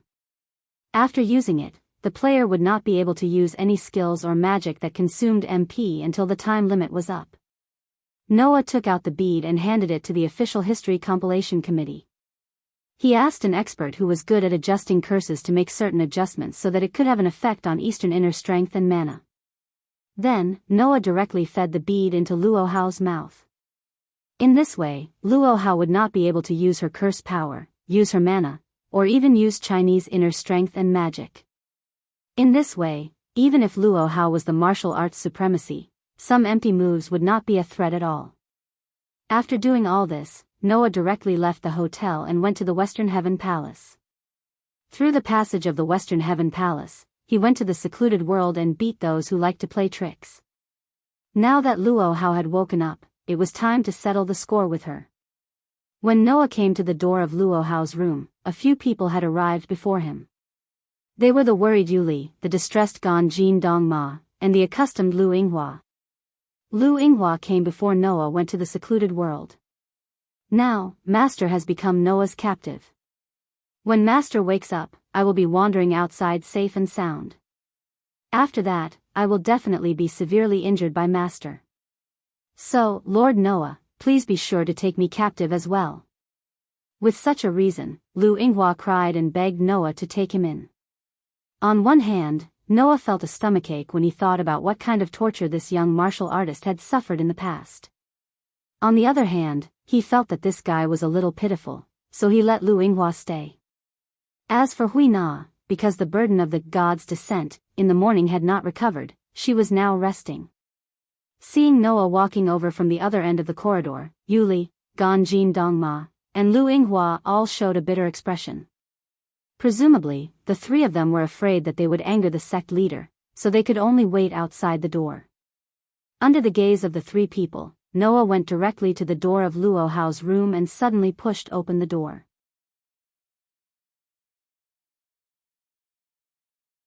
Chapter 1443. The hotel near the Western Heaven Palace was, in fact, just an ordinary hotel. It did not have a jaw-dropping luxurious suite, nor did it have any praiseworthy special service. Everything seemed particularly ordinary. In this way, including Noah, who was known as the king, the room he lived in was just an ordinary guest room of an ordinary size. However, although the room where Luo Hao lived was the same, the layout inside was completely different. The floor was covered with a dark red, luxurious carpet that looked very expensive and soft. The surrounding furniture and furnishings were of very expensive brands and quality. The whole room was decorated in an elegant and quiet style. Even the curtains had been replaced with expensive products that made people feel dazzled. Although the size of the entire room was only average, it suddenly transformed into an extremely luxurious VIP room. These arrangements were all made by the Official History Compilation Committee. Originally, when Noah lived here, Ganshi Winterhorse also suggested that the room where Noah lived be slightly renovated. However, Noah directly rejected it by saying, "It's better to live in a luxurious hotel. Why do you have to take such a big detour?" After all, Noah was not the kind of person who coveted glory and wealth, who liked to enjoy a high-profile life and put on a show. Although he didn't mind making his life better, Noah didn't think it was necessary to do it deliberately. But Luo Hao was different. As a person who lived in seclusion in a nunnery in the mountains, Luo Hao really didn't care about the comfort of the living place. However, this hierarch, who had extremely high self-esteem and was extremely narcissistic, was quite concerned about the show that was in line with his identity. In view of this, before Luo Hao woke up, in order not to anger the king, Ganshi Winterhorse arranged for people to change the layout of this room as quickly as possible under Lu Yinghua's suggestion. In such an elegant and quiet room, Luo Hao, who was wearing a fairy's feather-like Han Chinese costume, was sitting cross-legged on a dark red carpet. His eyes were closed tightly and he was in a state of meditation. That was meditation. The hierarch seemed to be trying to cultivate his internal strength, trying to mobilize the curse power and restore the unparalleled force in the world. Unfortunately, Luo Hao's body did not have a trace of curse energy fluctuation, so she did not succeed. Even so, Luo Hao still had a calm expression as she continued to meditate without any sadness or joy. Frankly speaking, Noah admired Luo Hao quite a bit. Originally, Noah thought that with Luo Hao's character, if he discovered that his peerless martial strength had been sealed, he would definitely make a scene. However, Noah had forgotten. Even if Luo Hao thought highly of himself, even to the point of having excessive self-awareness, he was still a martial arts grandmaster who was invincible in the land of China. For Luo Hao, even if she could not completely put an end to this kind of thing, if she calmed down and wanted to enter a state similar to the unity of heaven and man, a state of peace and tranquility, without sadness or joy, it was simply a piece of cake. Now, Luo Hao, who was calmly sitting cross-legged, looked like an otherworldly fairy, extremely beautiful. He believed that anyone who saw this scene, be it a man or a woman, would be bewitched by Luo Hao's charm. Except for those who knew Luo Hao's unconscious brutality. So, Noah stepped on the extremely soft blanket and slowly walked into the room. Outside the room, Yuli, Gan Qidongma, and Lu Yinghua all subconsciously held their breaths, not daring to breathe. Under such circumstances, Noah came in front of Luo Hao. Until then, Luo Hao seemed to have noticed that someone was approaching. She slowly opened her eyes, raised her head, and looked at Noah with a pair of beautiful eyes. In those eyes, there was no anger from before, nor was there the arrogance from before. There was only indifference. What did you do to me? As you know, I just temporarily made you unable to use the curse. Noah replied with the same calm expression. Although the Godslayer has a very strong resistance against curses and the like, it would still work if the curses were to be directly injected into the body. That is why I have given you a tool that can stop the curses from working. Hearing this, Luo Hao was silent. Seeing this, Noah felt a little strange. What? Does the peerless king of Wuxia not have a problem with this treatment? You don't need to provoke me with words, King Noah. Luo Hao closed her eyes and said so. The winner takes all. That's the truth that hasn't changed for thousands of years. Since I lost to you, no matter what kind of treatment I receive, it's only right. I, Luo Zuelian, won't deny this point and lie to myself here. I really admire you. Noah curled his lips and said sarcastically. Undoubtedly, as a Wuxia king, you have a spirit that no one can match, but as a king, you have no self-awareness of your brutality. I really don't know whether to admire you or laugh at you. Your argument is wrong, King Noah. Luo Hao opened her eyes again and retorted. You and I are the existence of any king and overlord since ancient times. It is natural that we enjoy the respect that no ruler can match. But that is only the way of the king, not the way of benevolence. Noah shook his head. As a king, if you have the ability that no one can match, then it is natural that you enjoy the supreme respect. But as a king, you are also a person. In addition to being a king, you are also a strong person. Then, it is natural that you empathize with the weak, protect the weak, understand the weak, and protect the weak. If you don't even understand this, then even if you are a king, you will only be a tyrant that is feared by people, not a benevolent king that is respected by people. Your argument is also wrong, King Noah. Luo Hao shouted as if she expected better from him. You and I, as kings, should also be overlords. We both have the qualifications to represent the will of this world. Since this is the case, our vision should not be limited to people. Instead, it should expand to this world. To you and me, people are definitely not things that should be benevolent. And to the world, we don't even know if the existence of people is beneficial or not. King Noah, your vision is too narrow. Indeed, compared to you, I can't see the people, things, and things of this world in such a detached manner. Noah sighed. But even if I could, I wouldn't want to do it. I don't want to look at people with a high and mighty gaze. Instead, I want to integrate into them, live with them, laugh with them. Only then can I be called a person. I didn't expect that King Noah would be so reluctant to part with worldly things. Luo Hao seemed to be a little disappointed. Wake up, King Noah. As a senior of the King Dao, I advise you that everything in the mortal world can cause people to fall. If you are trapped in this world of karma, you won't be able to achieve the Dao. I've said that I've never wanted to be an existence that transcends worldly things. Noah curled his lips and smiled. As long as I can protect my companions and the people, things, and things I love, that's enough for me. Is this your Dao? Luo Hao pondered for a moment and then nodded. Fine, even if we are both kings, we don't necessarily have to walk the same path. On the path of kings, I chose the Tao of tyranny and you chose the Tao of benevolence. As the saying goes, people with different Taos can't make plans together. I don't have the qualifications to criticize your Tao. Luo Hao sighed faintly after saying this. Moreover, I've already lost to you on the path of the king. I don't have the qualifications to comment on the path you've chosen. The winner is the king while the loser is in the wrong. I'm just a trophy on your path of the king. After saying this, Luo Hao seemed to have accepted her fate and calmly spoke. I, Luo Hao, admit your victory. King Noah, although our Daos are different, I am still the loser. Since that's the case, I have no complaints about you taking me as your concubine. When these words resounded through the entire space, the heavy atmosphere in the air suddenly became strange. At this moment, everyone was stunned. Yuli was stunned. Yuli was stunned.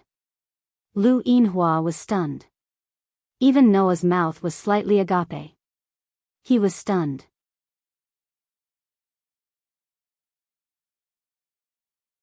Chapter 1444. Silence. A deathly silence ensued. Regardless of what Yoli, Ganji Dongma, and Lu Yinghua were doing now, Noah stared at Luo Hao, who was sitting cross-legged on the blanket, and couldn't make a sound for a long time. The atmosphere in the air suddenly became extremely strange. In such a situation, Luo Hao, who didn't have any self-awareness and was extremely arrogant, felt a little uncomfortable and stared at Noah. King Noah, why are you looking at me with such eyes? Do you think there's something wrong with what Luo Hao said? What was wrong with what she said? Wasn't that obvious? But Luo Hao had a natural look, as if she had said something natural, which made others feel that she didn't seem to have said anything wrong. However, if one carefully listened to Luo Hao's words just now, they would understand. Among them, there was a huge problem.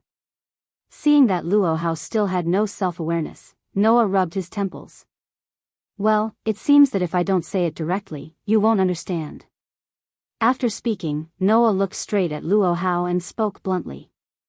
When did I say I wanted to take you as a concubine? Yoli, Ganji Dongma, and Lu Yinghua nodded involuntarily. Luo Hao didn't wake up for long. Before Luo Hao woke up, Noah was undoubtedly in seclusion, beating the 3 Japanese elders who claimed to be in seclusion but still did a lot of great things. He didn't come back until just now. Then, when did Noah say that he wanted to take Luo Hao as a concubine, which was so shocking that people's jaws dropped? The most important thing was that Luo Hao, the leader of the Wulin Alliance of China, who had the best martial arts skills in the world, was going to be Noah's concubine? This must be a joke, right? At least, among the people present, except for Luo Hao, everyone else thought so. Including Noah.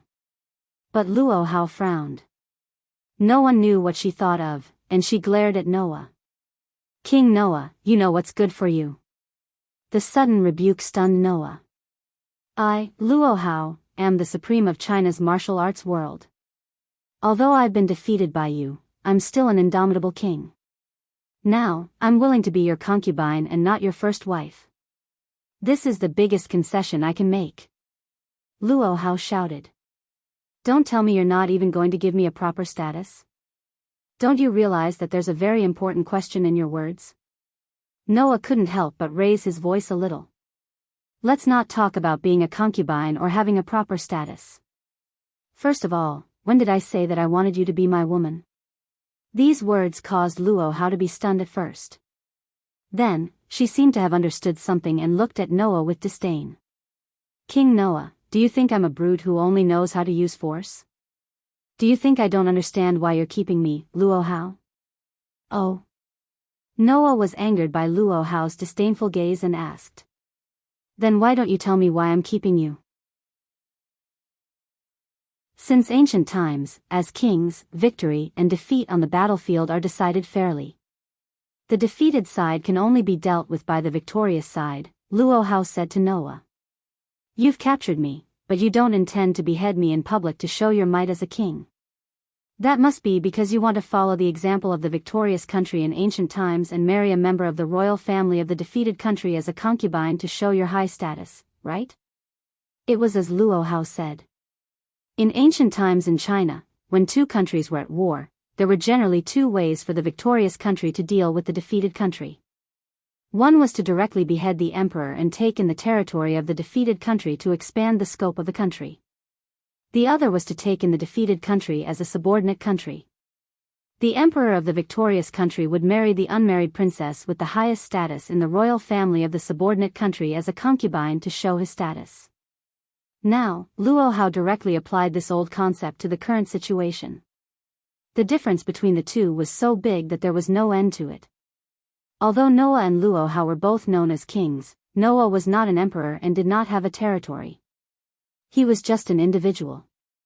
Even if Luo Hao ruled the world in China and had many followers and gangs as subordinates, Noah defeated Luo Hao. There was no need for him to be involved in the above two situations, right? For example, directly beheading the emperor and taking in the territory of the defeated country to expand the scope of the country. Firstly, Noah did not want to become an emperor and dominate the world. Secondly, he did not want to take in any territory. Why would he do that? Another example was to take in the defeated country as a subordinate country. The emperor of the victorious country would marry the unmarried princess with the highest status in the royal family of the subordinate country as a concubine to show his status. That was even more unnecessary, right? After all, Noah did not need to show his status, nor did he want to carry out any promotion for his status. Why would he need to go to such an extent? As a result, Luo Hao took her own opinion for granted as Noah's idea. She thought that Noah did not behead her in public and take the land she ruled into his rule because he wanted to marry her to show his status. Should it really be said that she was worthy of being the wuxia king who felt so good about herself that she made people speechless? Noah choked directly. For a while, he didn't know what to say. Yoli, Ganji Dongma, and Lu Yinghua looked at each other. One was at a loss, and the other smiled bitterly. Only Lu Yinghua said with some emotion, "It's really like what Master would think." From Luo Hao's point of view, it was estimated that this sect leader thought that if Noah intended to show his status by marrying a person of high status, then there would be no second candidate except herself. In the sect leader's heart, which girl had a higher status than her? Therefore, Noah could only be planning to marry Luo Hao, who was the wuxia king, Luo Zuelian. This was the thought in the sect leader's heart. However, this idea, in the eyes of others, was extremely shocking. Seeing Noah's speechless performance, Luo Hao's brows furrowed deeper and deeper. "King Noah, do you really intend to not even give me, Luo Zuelian, the status of a concubine, and humiliate me to this extent? Even a king has to know his limits." Noah was really angered by Luo Hao. It had to be said that Luo Hao's ability was indeed great to be able to make Noah angry repeatedly like this. One had to know that because of all the experiences he had been through, even though Noah didn't lose his temper, he wasn't that easily angered. However, Luo Hao always had a way to easily anger Noah with all kinds of willful and reckless behavior and self-centered statements. From this point of view, Luo Hao did something that no one had ever been able to do so far. Therefore, Noah was so angry that he laughed. "Do you really want me to take you as a concubine?" Luo Hao was slightly stunned. Under such circumstances, Noah walked up to Luo Hao in front of everyone present, bent down, stretched out his hand, and lifted Luo Hao's chin, and said coldly, "Okay, then I'll fulfill your wish. Come to my room tonight." Everyone fell silent again. Luo Hao's beautiful face finally froze. Yoli, Ganshi Dongma, and Lu Yinghua's expressions became extremely interesting. "King Noah. You." Luo Hao did not know whether it was because of anger or shame, but her beautiful face turned slightly red. "Don't tell me, you want me to do the ceremony with you under the condition that you haven't officially married me?" The ceremony of the ceremony meant to consummate the marriage. "What? Do you have a problem with that?" Noah sneered. "Don't tell me you want me to marry you in the manner of a palanquin carried by 8 people in China, and then do the deed of husband and wife after I marry you? Unfortunately, I'm not interested in using that nostalgic method." Noah's voice echoed throughout the entire space. "You, come to my room tonight. We'll talk about the status later." There was only one meaning in his words. Noah planned to get in the car first and buy the ticket later. You. Luo Hao finally could not help but blush. Seeing this, Noah said sarcastically, "So, the dignified wuxia king of the land of China does not even have the courage to enter the room of your husband?" This provocation, without any surprise, succeeded. Don't underestimate me, King Noah," Luo Hao said angrily. "In that case, I'll show you my courage." In other words, Luo Hao agreed. Such a scene made Yoli, Ganshi Dongma, and Lu Yinghua, who were watching from the side, completely lose their ability to speak. They were stunned and did not recover for a long time. It was not long before the sky turned dark.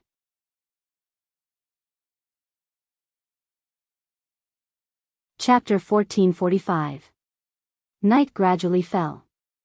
A full moon hung high in the dark starry sky, dotted with many stars, forming a picturesque scene. Although it wasn't as beautiful as the starry sky in the courtyard, it was rare to see so many stars in modern times. However, in the starry sky dotted with the full moon and stars, apart from the stars, there were also dark clouds. The dark clouds drifted with the wind and covered the stars from time to time, gradually moving in the direction of the full moon. It seemed that sooner or later, the full moon would be covered by the dark clouds. But at least for now, the starry sky was still very bright and beautiful. Presumably, it would arouse the interest of many people and make them admire it. Noah was also looking at the starry sky. In one of the rooms on the highest floor of the hotel, Noah looked at the full moon and stars in the night sky through the window as he spoke with a wry smile. Impulse is the devil. Although he didn't want to admit it. Only Noah himself knew what kind of mood he was in now. I feel a little restless. Frankly speaking, Noah was no longer a virgin. In terms of experience alone, Noah, who had 2 delicate fiancées, would be able to enjoy the service of Mira and Lisanna almost every time he returned to the guild. Just the thought of it was enough to captivate him. Logically speaking, with this kind of experience, Noah should be more at ease. But now, Noah was indeed a little restless. If it was under normal circumstances, Noah wouldn't be like this. However, instead of saying that the situation back then was normal, it was more appropriate to say that it was the most abnormal development. Suddenly, he was asked to take in a concubine. Suddenly, it developed to the point where he needed to spend a long night with someone whom he had barely had any contact with and whom he had only met a few times. Let alone having a heart-to-heart talk and understanding each other, even Noah could not help but feel speechless at the development of the situation. At that time, under the situation that he was angered by Luo Hao, Noah made such a request in revenge, intending to dampen Luo Hao's spirit. Who knew that Luo Hao would be so easily provoked and jump into the pit? In this way, Noah couldn't back down. No matter what, although this result was all kinds of scams, if Noah backed down, he might have been directly choked by Luo Hao. Anyway, I'm not the one who's at a disadvantage. Noah couldn't help but laugh bitterly when he said such an excuse that all men in the world would find. If Mira and Lisanna find out, they'll definitely be angry, right? Of course, as long as Noah was willing to spend time coaxing them, Mira and Lisanna would definitely forgive Noah. Not long after he confirmed his relationship with Mira and Lisanna, Noah told his 2 fiancées about the Elysium. In fact, before they confirmed their relationship, Mira and Lisanna could vaguely guess that Noah had a concern in his heart based on his words and actions. After confirming their relationship, Noah told Mira and Lisanna about the Elysian prince. Of course, Noah only mentioned the Elysian prince. He didn't reveal the fact that the Elysian prince was in existence from another world. Noah felt that there was no need to reveal anything about the world between worlds at the moment. Because of this, Mira and Lisanna knew about the existence of the Elysian child, as well as the 3-year agreement between Noah and the Elysian child. These 2 delicate fiancés had said that no matter what the final result was, as long as the Holy Son fulfilled this 3-year promise, they would choose to accept. However, because of this, Noah was controlled by his 2 fiancés for a period of time with all kinds of resentment. If Noah really did all kinds of things with Luo Hao tonight, Noah definitely wouldn't hide it from Mira and Lisanna when they returned. This was also Mira and Lisanna's request. Compared to knowing that you have another lover outside, I feel that it's more heartbreaking to have you hide this from us. So, Brother Noah, no matter what, you're not allowed to hide it from us. These were the words that the 2 delicate fiancés said with smiles on their faces after hearing about the Elysian prince. That was the first time Noah felt fear, and he immediately nodded his head like he was pounding garlic. Therefore, Noah wouldn't hide this kind of thing from them. Besides, Mira and Lisanna were the kind of girls who weren't smart and were instead a little stupid, but their intuition was frighteningly good. If Noah really did have sex with another woman, even if he took 100 baths and shed his skin, those two girls would probably smell something out with their terrifying intuition.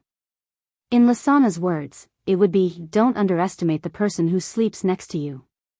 No matter what, she is the person who is closest to you even when sleeping." That was why it was said that women were an extremely inconceivable creature at all times. However, while Noah felt that it was funny, he was also very touched. At the very least, it proved that Mira and Lisanna had invested a lot of feelings in Noah. Otherwise, they wouldn't accept their fiancé to be in such a state. Although, if you're angry, you'll definitely be angry. Just as Noah was thinking about this, a voice entered his ears. "I've already gotten so close to you, but you actually didn't notice. King Noah, sometimes I really wonder if you're strong or immature." This voice directly woke Noah up. Immediately, Noah turned his head almost reflexively. Then, the scene that was imprinted into Noah's eyes made Noah's heart suddenly skip a beat. The person who came was naturally Luo Hao. Luo Hao, who had appeared in Noah's room at some point, was wearing a bathrobe, but it was very thin, as if it was woven with a piece of translucent cloth. Through this thin garment, Noah could even very clearly see the color of Luo Hao's fair skin that was covered by the thin garment. The curves from her waist to her buttocks were exceptionally clear and very attractive. If Luo Hao hadn't hugged her arms in front of her body, her full and round breasts would have been clearly seen. Looking at Luo Hao like this, even Noah had a dry mouth. Originally, Luo Hao had a devastatingly beautiful appearance. In terms of appearance, among all the people Noah had seen in his life, Luo Hao was a peerless beauty who wouldn't lose to anyone. Moreover, Luo Hao's figure was really not bad. Although she wasn't very tall and her figure was very slender, the ratio of her three measurements was extremely perfect, making Luo Hao's limbs look so exquisite and attractive. In addition, the king of Wuxia, who usually had a majestic performance, was now showing a sense of shyness. That contrast really made people feel a rush of blood. Presumably, in Luo Hao's country, such an existence should be the so-called femme fatale level. She was a beauty who could make the emperor forget about politics and immerse himself in her gentleness and beauty. Even if he was angered by Luo Hao several times, Noah, who didn't have a good impression of Luo Hao, was a little surprised. This was enough to prove this point. Seeing Noah staring at her, Luo Hao's hands in front of her body tightened slightly, and the skin under the thin garment seemed to be a little red. "Noah King, don't misunderstand. The reason why I used divine feet to enter your room was because I didn't want the servants to see me in this state. I didn't want to assassinate you, so you can rest assured. So, please look away from that sharp gaze of yours." Luo Hao thought that Noah was looking at her intently because he suspected that Luo Hao wanted to harm him, so he was secretly vigilant. However, Noah really didn't stare at Luo Hao because of this. Originally, Noah was still hesitant to have such a relationship with Luo Hao. But now, the hesitation in Noah's heart has disappeared little by little with Luo Hao's appearance in this dress. This made Noah feel sad that he was still a man, and at the same time, he smiled bitterly at Luo Hao's words for the third time. "Could it be that you've never thought that I'm just mesmerized by your posture?" This sentence made Luo Hao startled at first, then she raised her eyebrows slightly. "I almost forgot that you are a person who is attracted by worldly things. I thought you were a king who wouldn't waver even in the face of beauty. You think too highly of me." Noah shook his head. "I said that I am a person, and a man at that. I won't waver in the face of any beauty. That's all fake." With such a sentence, Noah raised his head with a faint smile, looked at Luo Hao, and said, "It's just that I didn't expect that you would come in this dress. It seems that you are really prepared. Don't think that only you men can keep your word. I, Luo Hao, will never go back on my word." Luo Hao lowered her head, and her delicate body trembled slightly with her hands around it. "So, King Noah, if you don't intend to deprive me of my last trace of dignity, then don't make me take the initiative to ask for your favor, okay?" This sentence finally ignited the flame in Noah's heart. At that moment, Noah stepped forward and hugged Luo Hao into his arms. The light went out unknowingly. A thin robe fluttered to the ground, causing the temperature in the air to become somewhat hot. Tonight was destined to be long.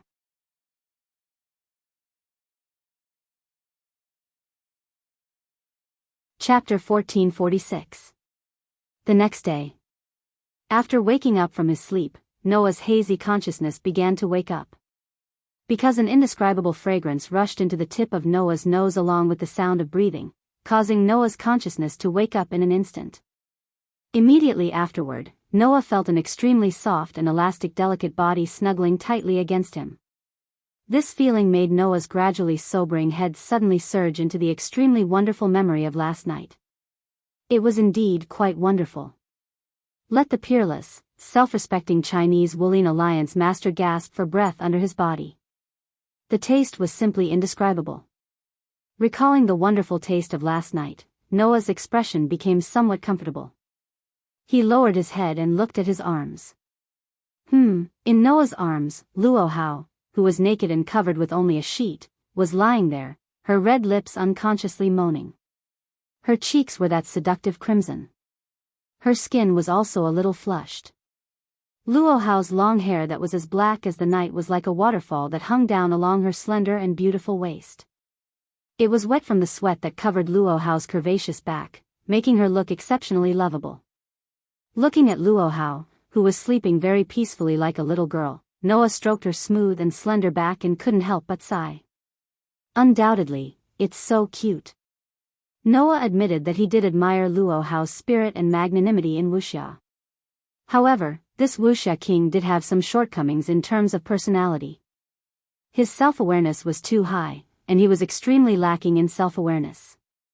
In the eyes of others, this was undoubtedly a tyrant who was difficult to serve. Noah also had such an idea yesterday. However, now, Noah no longer had a bad impression of Luo Hao's personality, but some helplessness. It's not impossible to be self-centered, but if you're too willful, otherwise, how can you get along with ordinary people in the future? At the very least, this kind of self-centered attitude must be looked at. If she had a high and mighty attitude in front of Noah's companions, then Noah couldn't stand it. I have to think of a way to teach this girl a lesson. With this thought in mind, Noah's hand unconsciously slid across Luo Hao's extremely elastic and smooth back, causing Luo Hao's eyelids to tremble slightly. Soon after, she slowly opened her eyes. That pair of eyes no longer had their previous majesty and valiance, and had been replaced by a watery gentleness. Regardless of whether it was the past, present, or future, the only person who could make Luo Hao reveal such an attitude was Noah. As if sensing that Luo Hao had woken up, Noah snapped out of his daze and looked at the person in his arms. Are you awake? Hearing Noah's voice, Luo Hao was first stunned for a moment before coming back to her senses. Looking at Noah, who was looking at her with a smile that was not a smile, and then looking at the two of them hugging each other tightly, Luo Hao finally recalled what happened last night, and her pretty face turned slightly red. So that's how it is. I, Luo Hao, have finally committed myself to someone else and have a place that belongs to me? Luo Hao, who said such words with a slightly red face, no longer had the arrogance and majesty of the past. She only had the shyness of an ordinary girl. Compared to the past, it could be said that it was a shocking contrast. Noah couldn't help but feel that it was a little cute. The hand that was holding Luo Hao tightened a little, and he kissed her red lips. Ugh, Luo Hao's eyes widened in surprise, and then more moisture appeared in her eyes. Even her delicate body seemed to have lost its strength and softened. By the time she reacted, Luo Hao discovered that her teeth had been pried open, and her tongue had been captured by Noah and was being tasted with relish.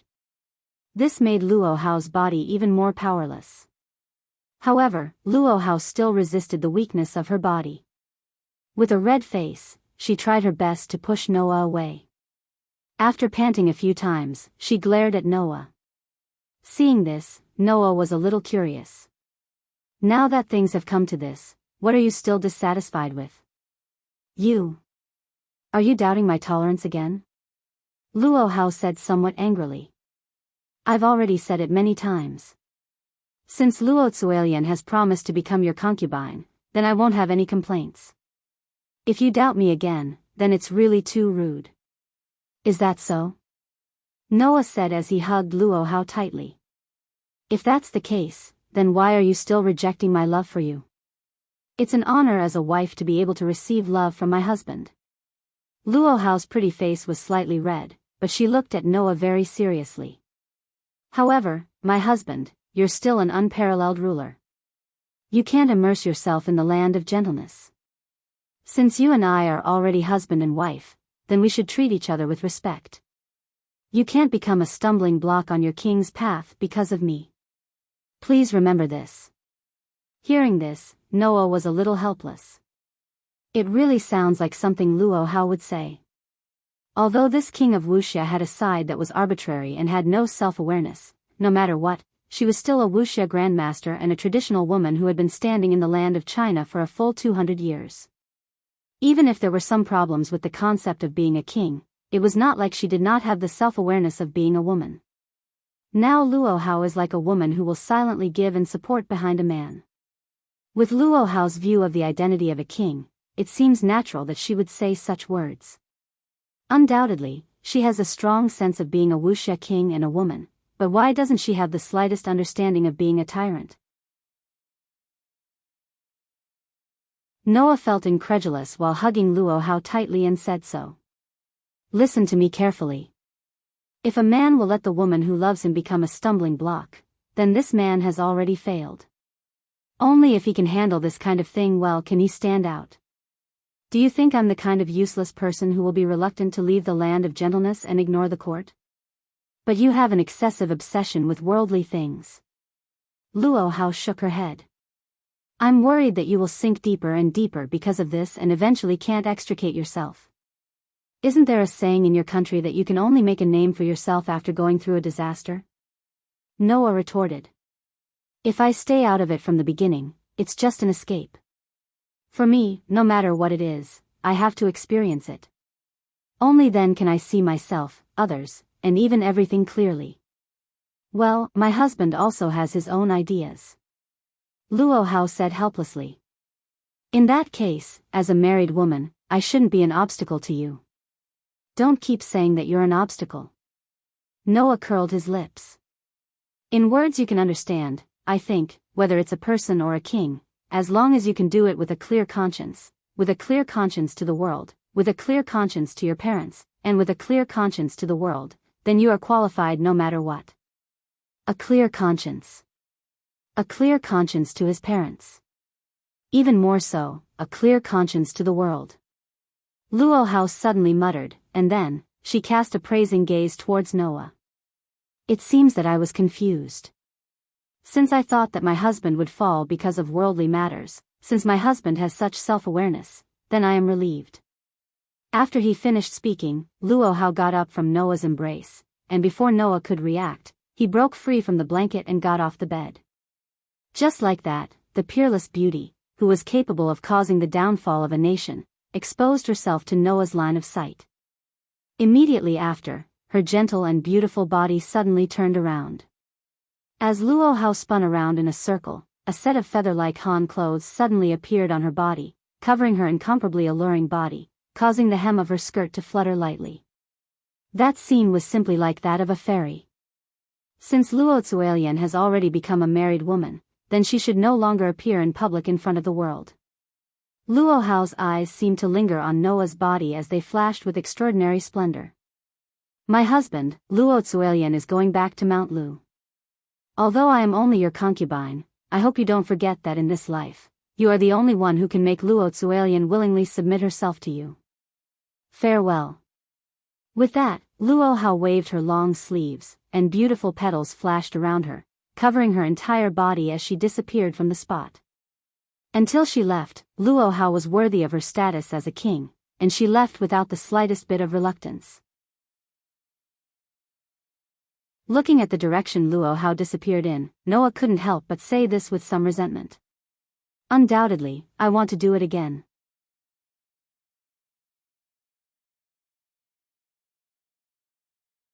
Chapter 1447.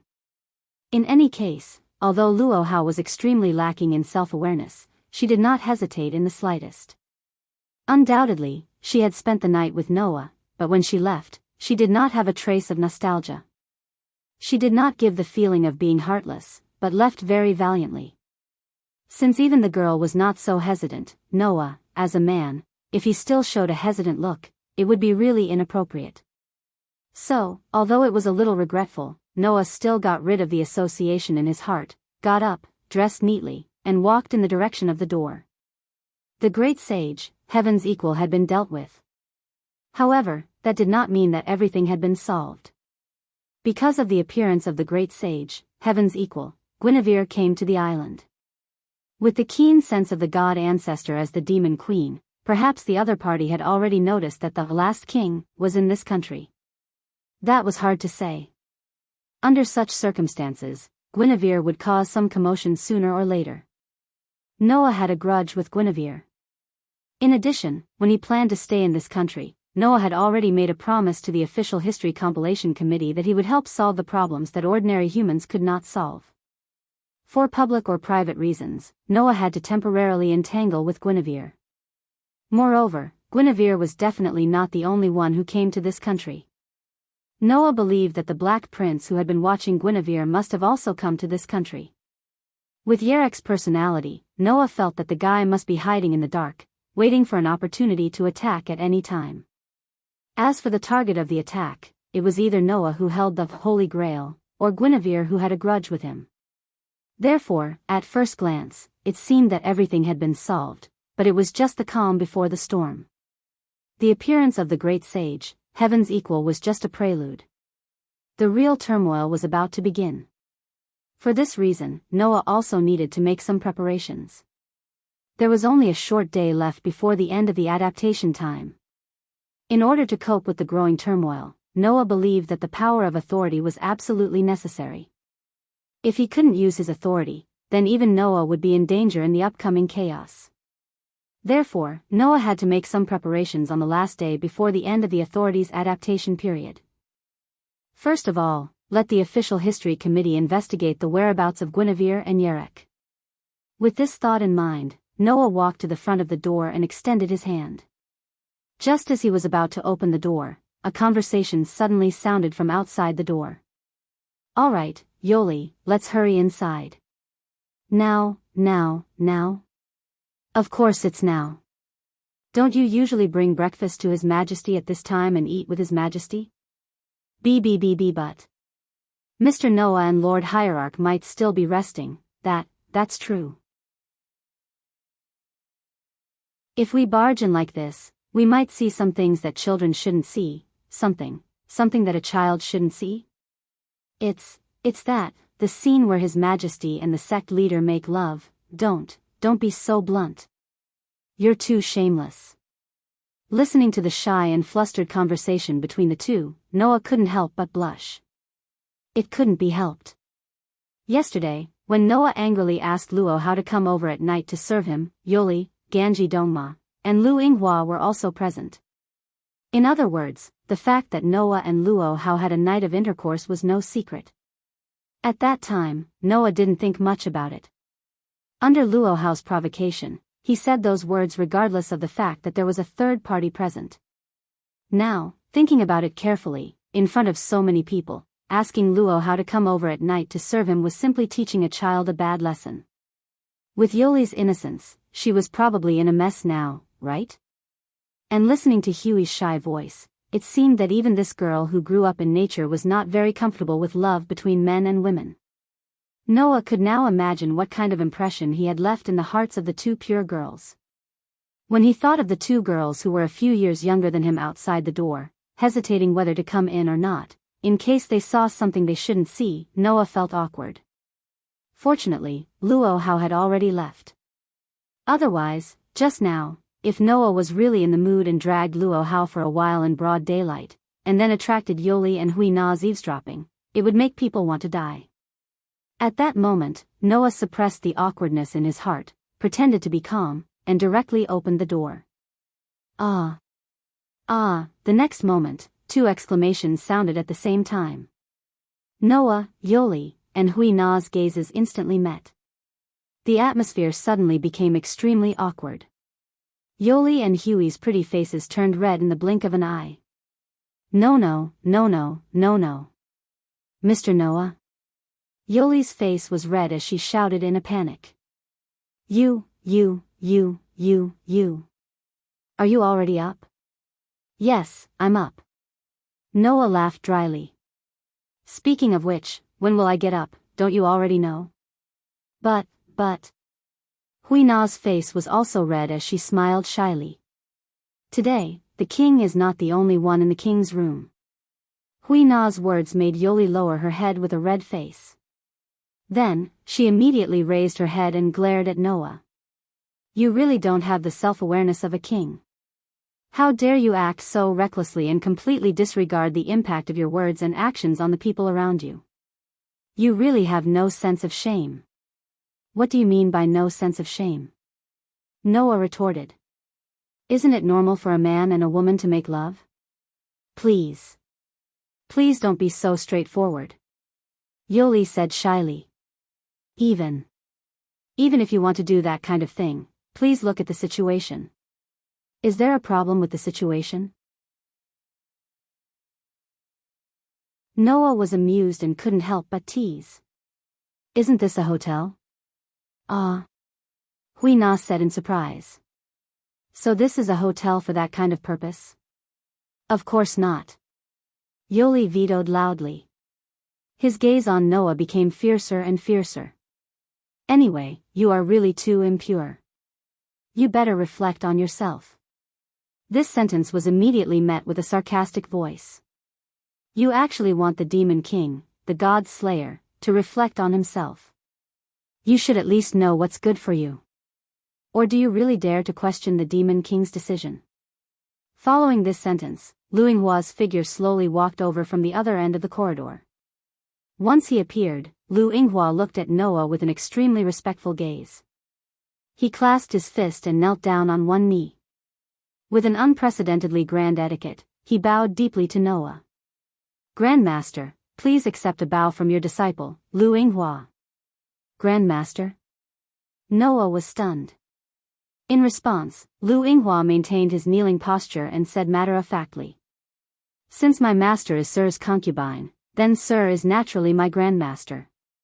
Noah did not know what to say for a while. Then, Lu Yinghua raised his head and said to Noah with a rare flattering smile.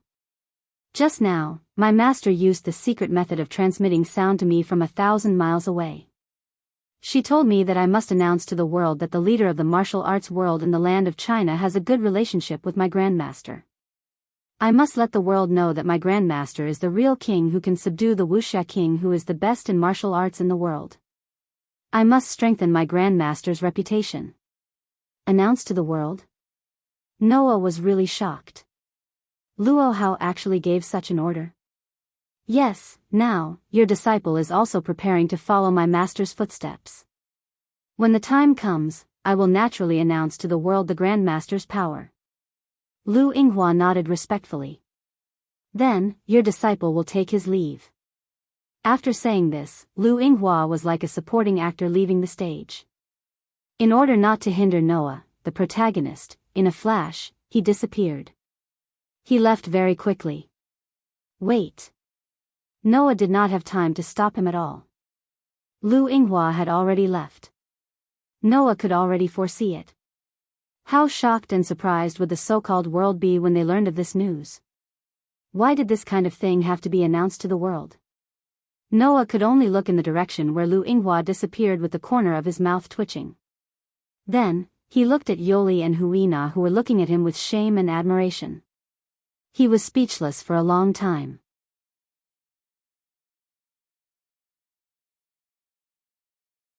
Chapter 1448. Is that so?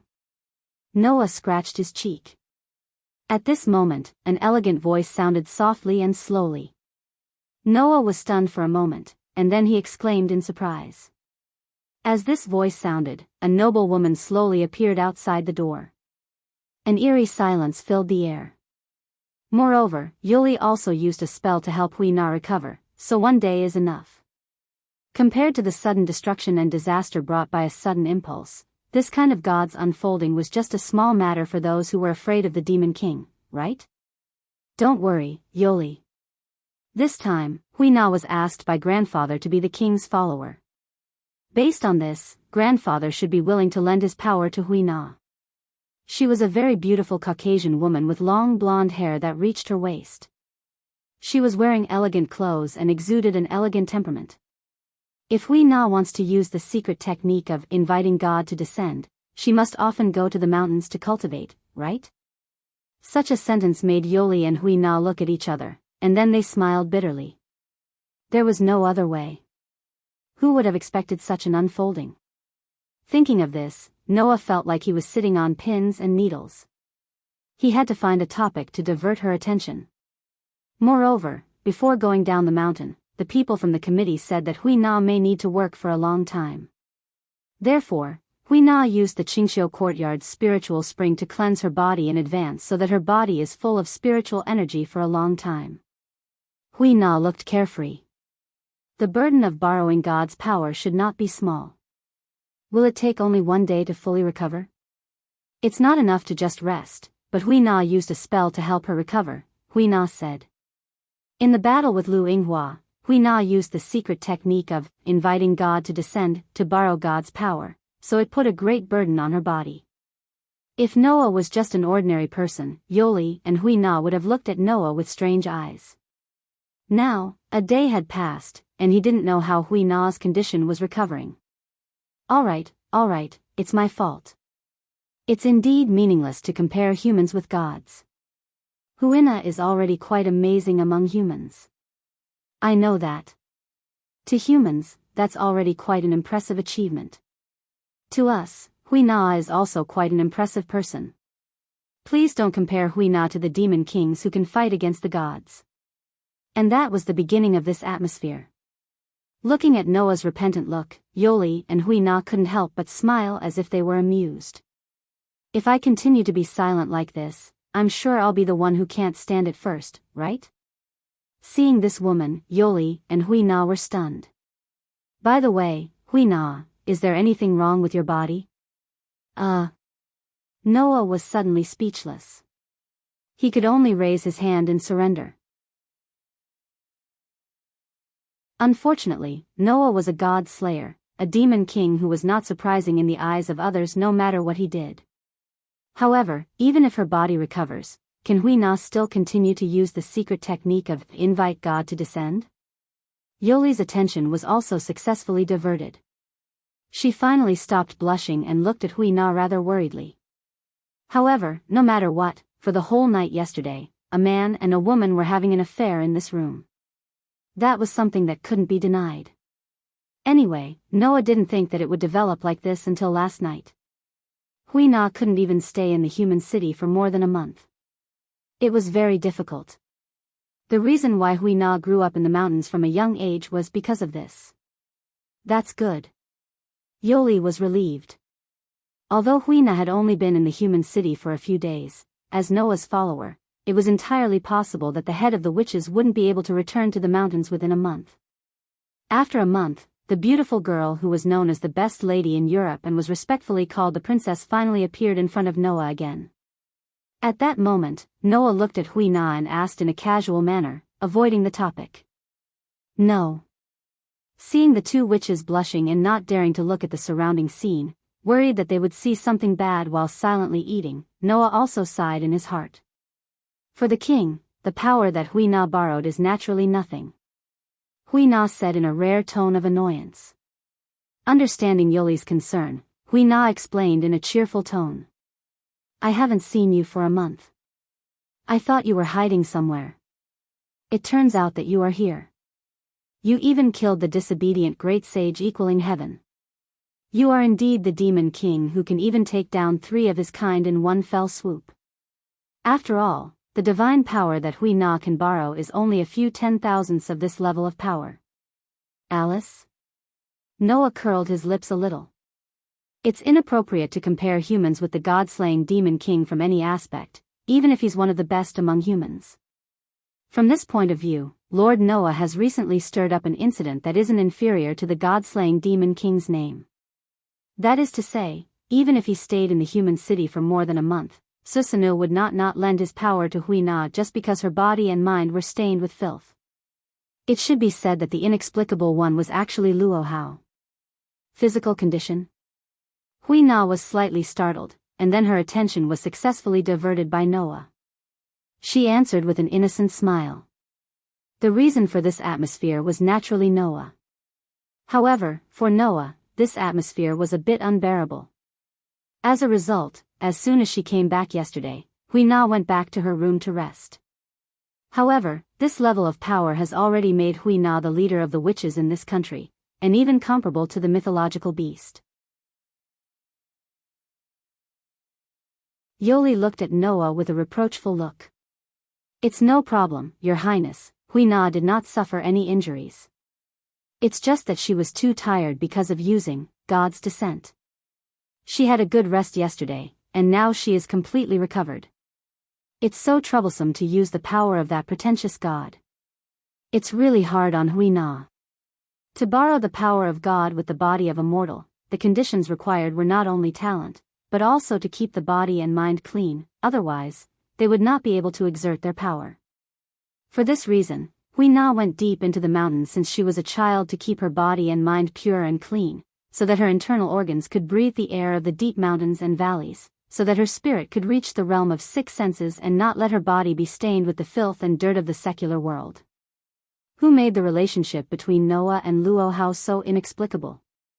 After Lu Yinghua left, Noah invited Yoli and Hui Na into his room in a rather awkward atmosphere and began to eat breakfast. If it wasn't for Luo Hao's wild imagination, thinking that Noah did not kill her in order to take her as a concubine, and provoking Noah, Noah would not have asked Luo Hao to come over and serve him in the bed when he was provoked. As a result, one was impulsive because of anger, and the other was full of self-righteousness and imagination, leading to the inexplicable relationship between the two under the circumstances of taking advantage of the situation. It's been a long time, Lord Noah. Alice saluted with an action that no one could find fault with, but a pair of watery eyes contained a little smile and playfulness. In the room, Noah, Yoli, and Hui Na sat in a triangular position, each silently eating the food on the tray in front of them, falling into an indescribable depression. In other words, as long as Hui Na stayed in a human city for more than a month, her body and mind would be stained with the filth of the secular world, and she would no longer be able to invite God to descend. As a pure girl, Yoli and Hui Na blushed and lowered their heads to eat. They deliberately did not look around, worried that they would see something unsightly. That was understandable. Even Noah just took advantage of the situation and inexplicably had a relationship with Luo Hao. In the eyes of others, it was even more inexplicable.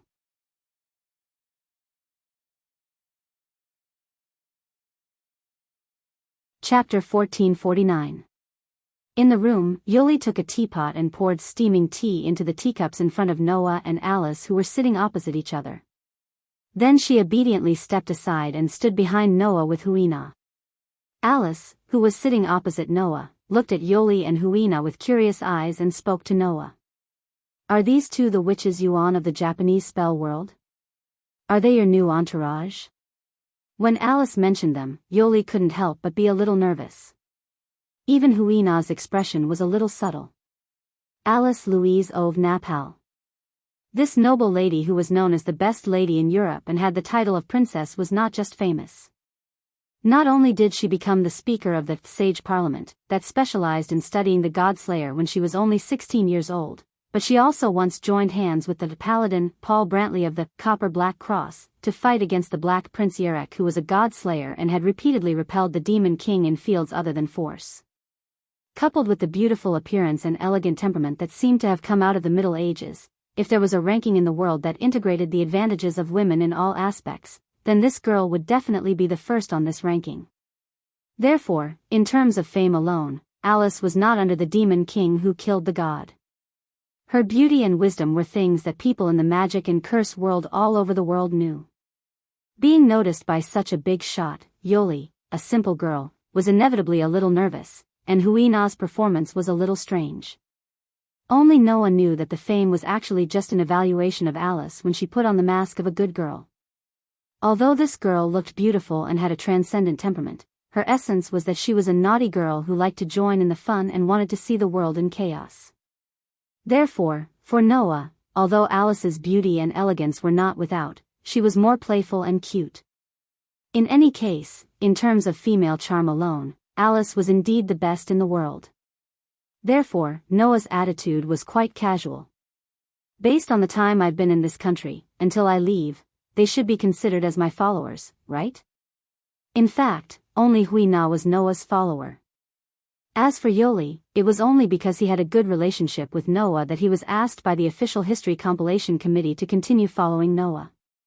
While helping Noah, he could also use this relationship to appease Noah when Noah, the god slayer, was out of control.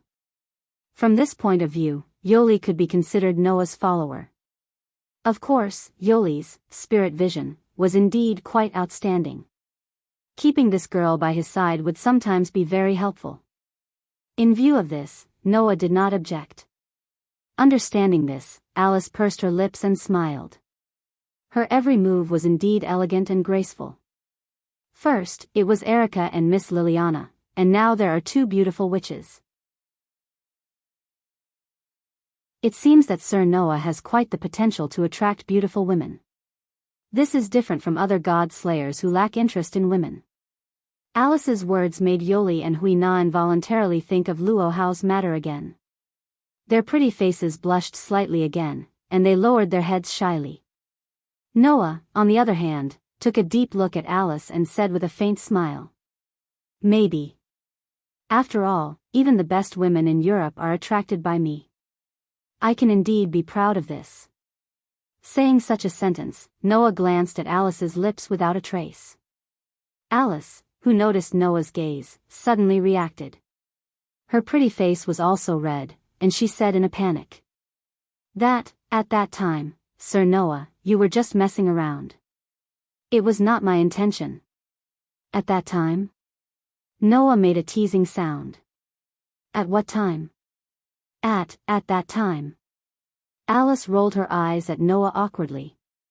Sir Noah, you are still so bad. You have been teasing ladies. You definitely have the potential to be a playboy.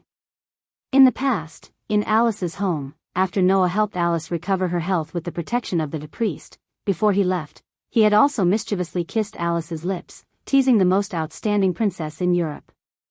From that time on, probably in Alice's heart, Noah was a bad man who liked to tease girls, right? However, in fact, Noah rarely teased a girl like that. But in the face of Alice, a playful and cute girl who usually pretended to be obedient, Noah always wanted to tease her. Although, in terms of age, Alice was actually 3 or 4 years older than Noah. Who asked you to be so easy to tease? Noah shrugged. Moreover, the lips of the beautiful girl who is known as the Princess of Europe, I believe that as long as you are a man, you will want to taste them, right? This sentence made Yoli and Huina's faces turn red at the same time. Lips? Huina said in surprise and shyness. Has the king tasted the princess's lips? You are indeed the king. Not pure.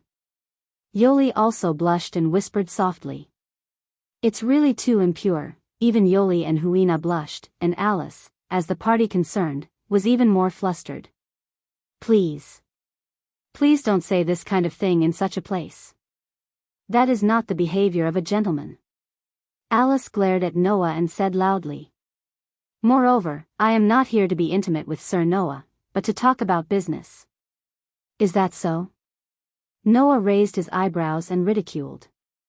In other words, after talking about business, we can be intimate, right? No.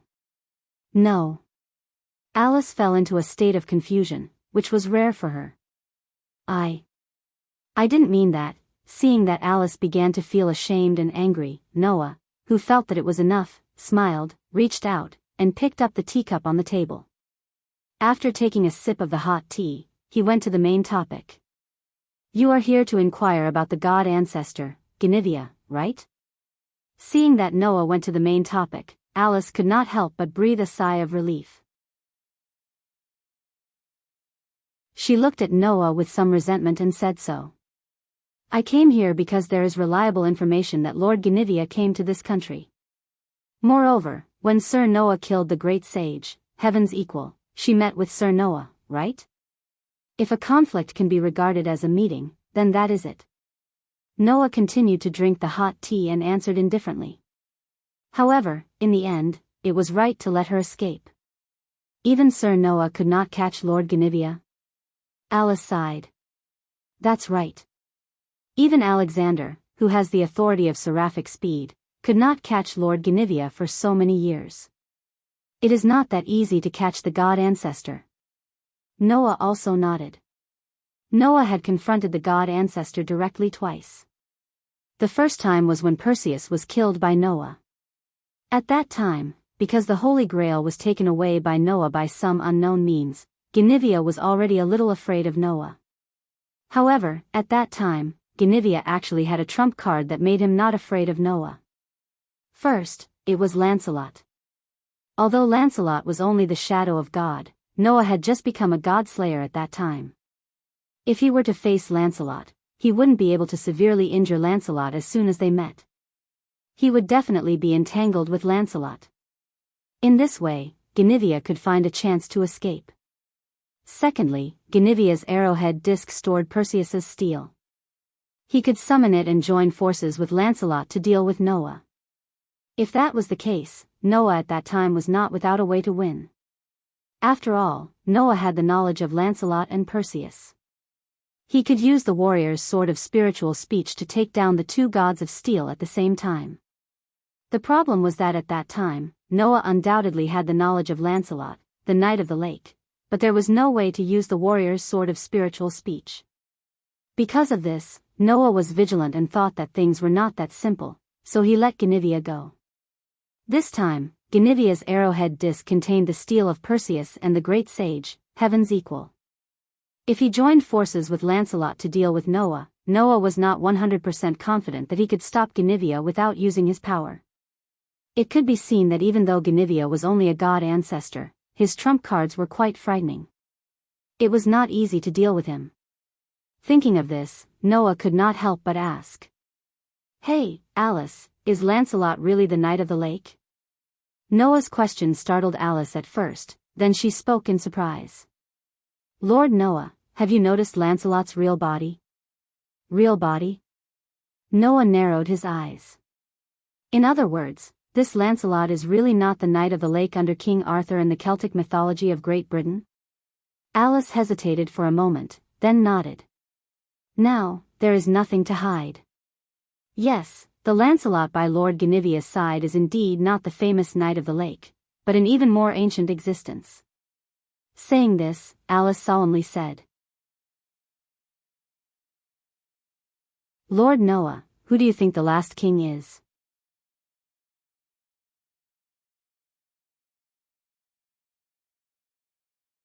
Chapter 1450.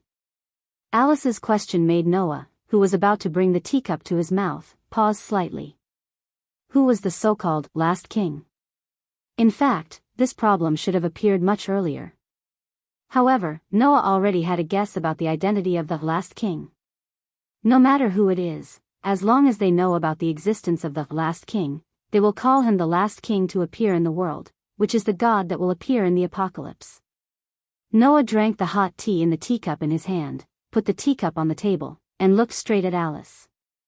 The gods that will appear in the apocalypse can be found in various mythological systems, but the king that Lancelot will worship is only that one, right? The legendary king of Great Britain, known as the King of Knights, King Arthur.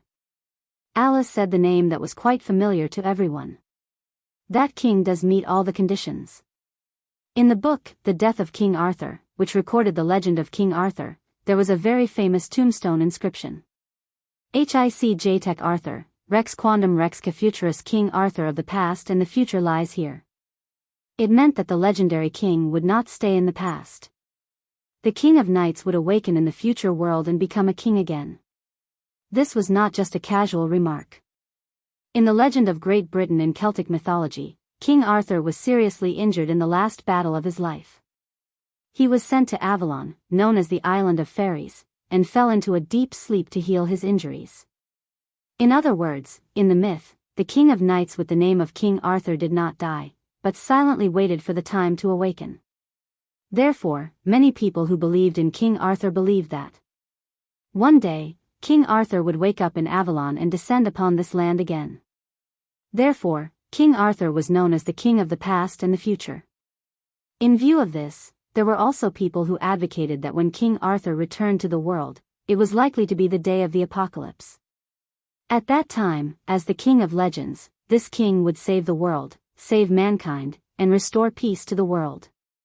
In other words, King Arthur fully met the criteria of being the last king to appear in the world. In addition, the knight named Lancelot called the last king as his master. Guinevere, who used to be the goddess of earth and was King Arthur's wife in Celtic mythology, was also pursuing the last king. It was natural that King Arthur would be regarded as the last king. However, if this Lancelot isn't Lancelot, the knight of the lake in Celtic mythology, then the inference that the last king is King Arthur needs to be verified. At this moment, knowledge that matched the characteristics and nature of the last king flashed through Noah's mind. Noah rubbed his forehead. And if the last king is not King Arthur, then it would be a little difficult to find out who this god, the natural enemy of the god slayers, is. Just as Lord Noah said. Alice nodded. Because Lancelot's identity is a mystery, the true identity of the last king is also difficult to know. So, you also don't know the true identity of the last king? Noah frowned. Including Lancelot's true identity?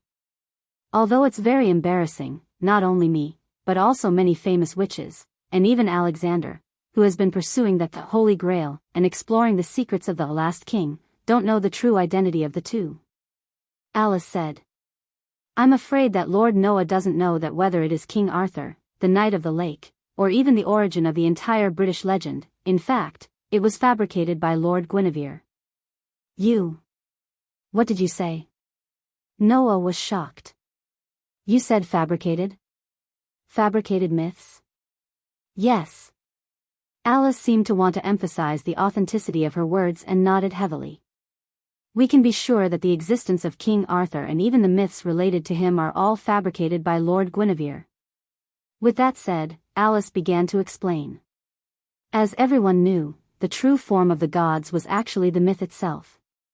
If the gods that originally only existed in myths violated their own myths and appeared on earth, then this god would become the body of a rebel and be swallowed by madness, becoming a god of disobedience. There were myths, and then there were gods. Therefore, the gods that had appeared so far were all famous figures known by the world. And if there were no myths, there would naturally be no gods that didn't exist. For example, the great sage.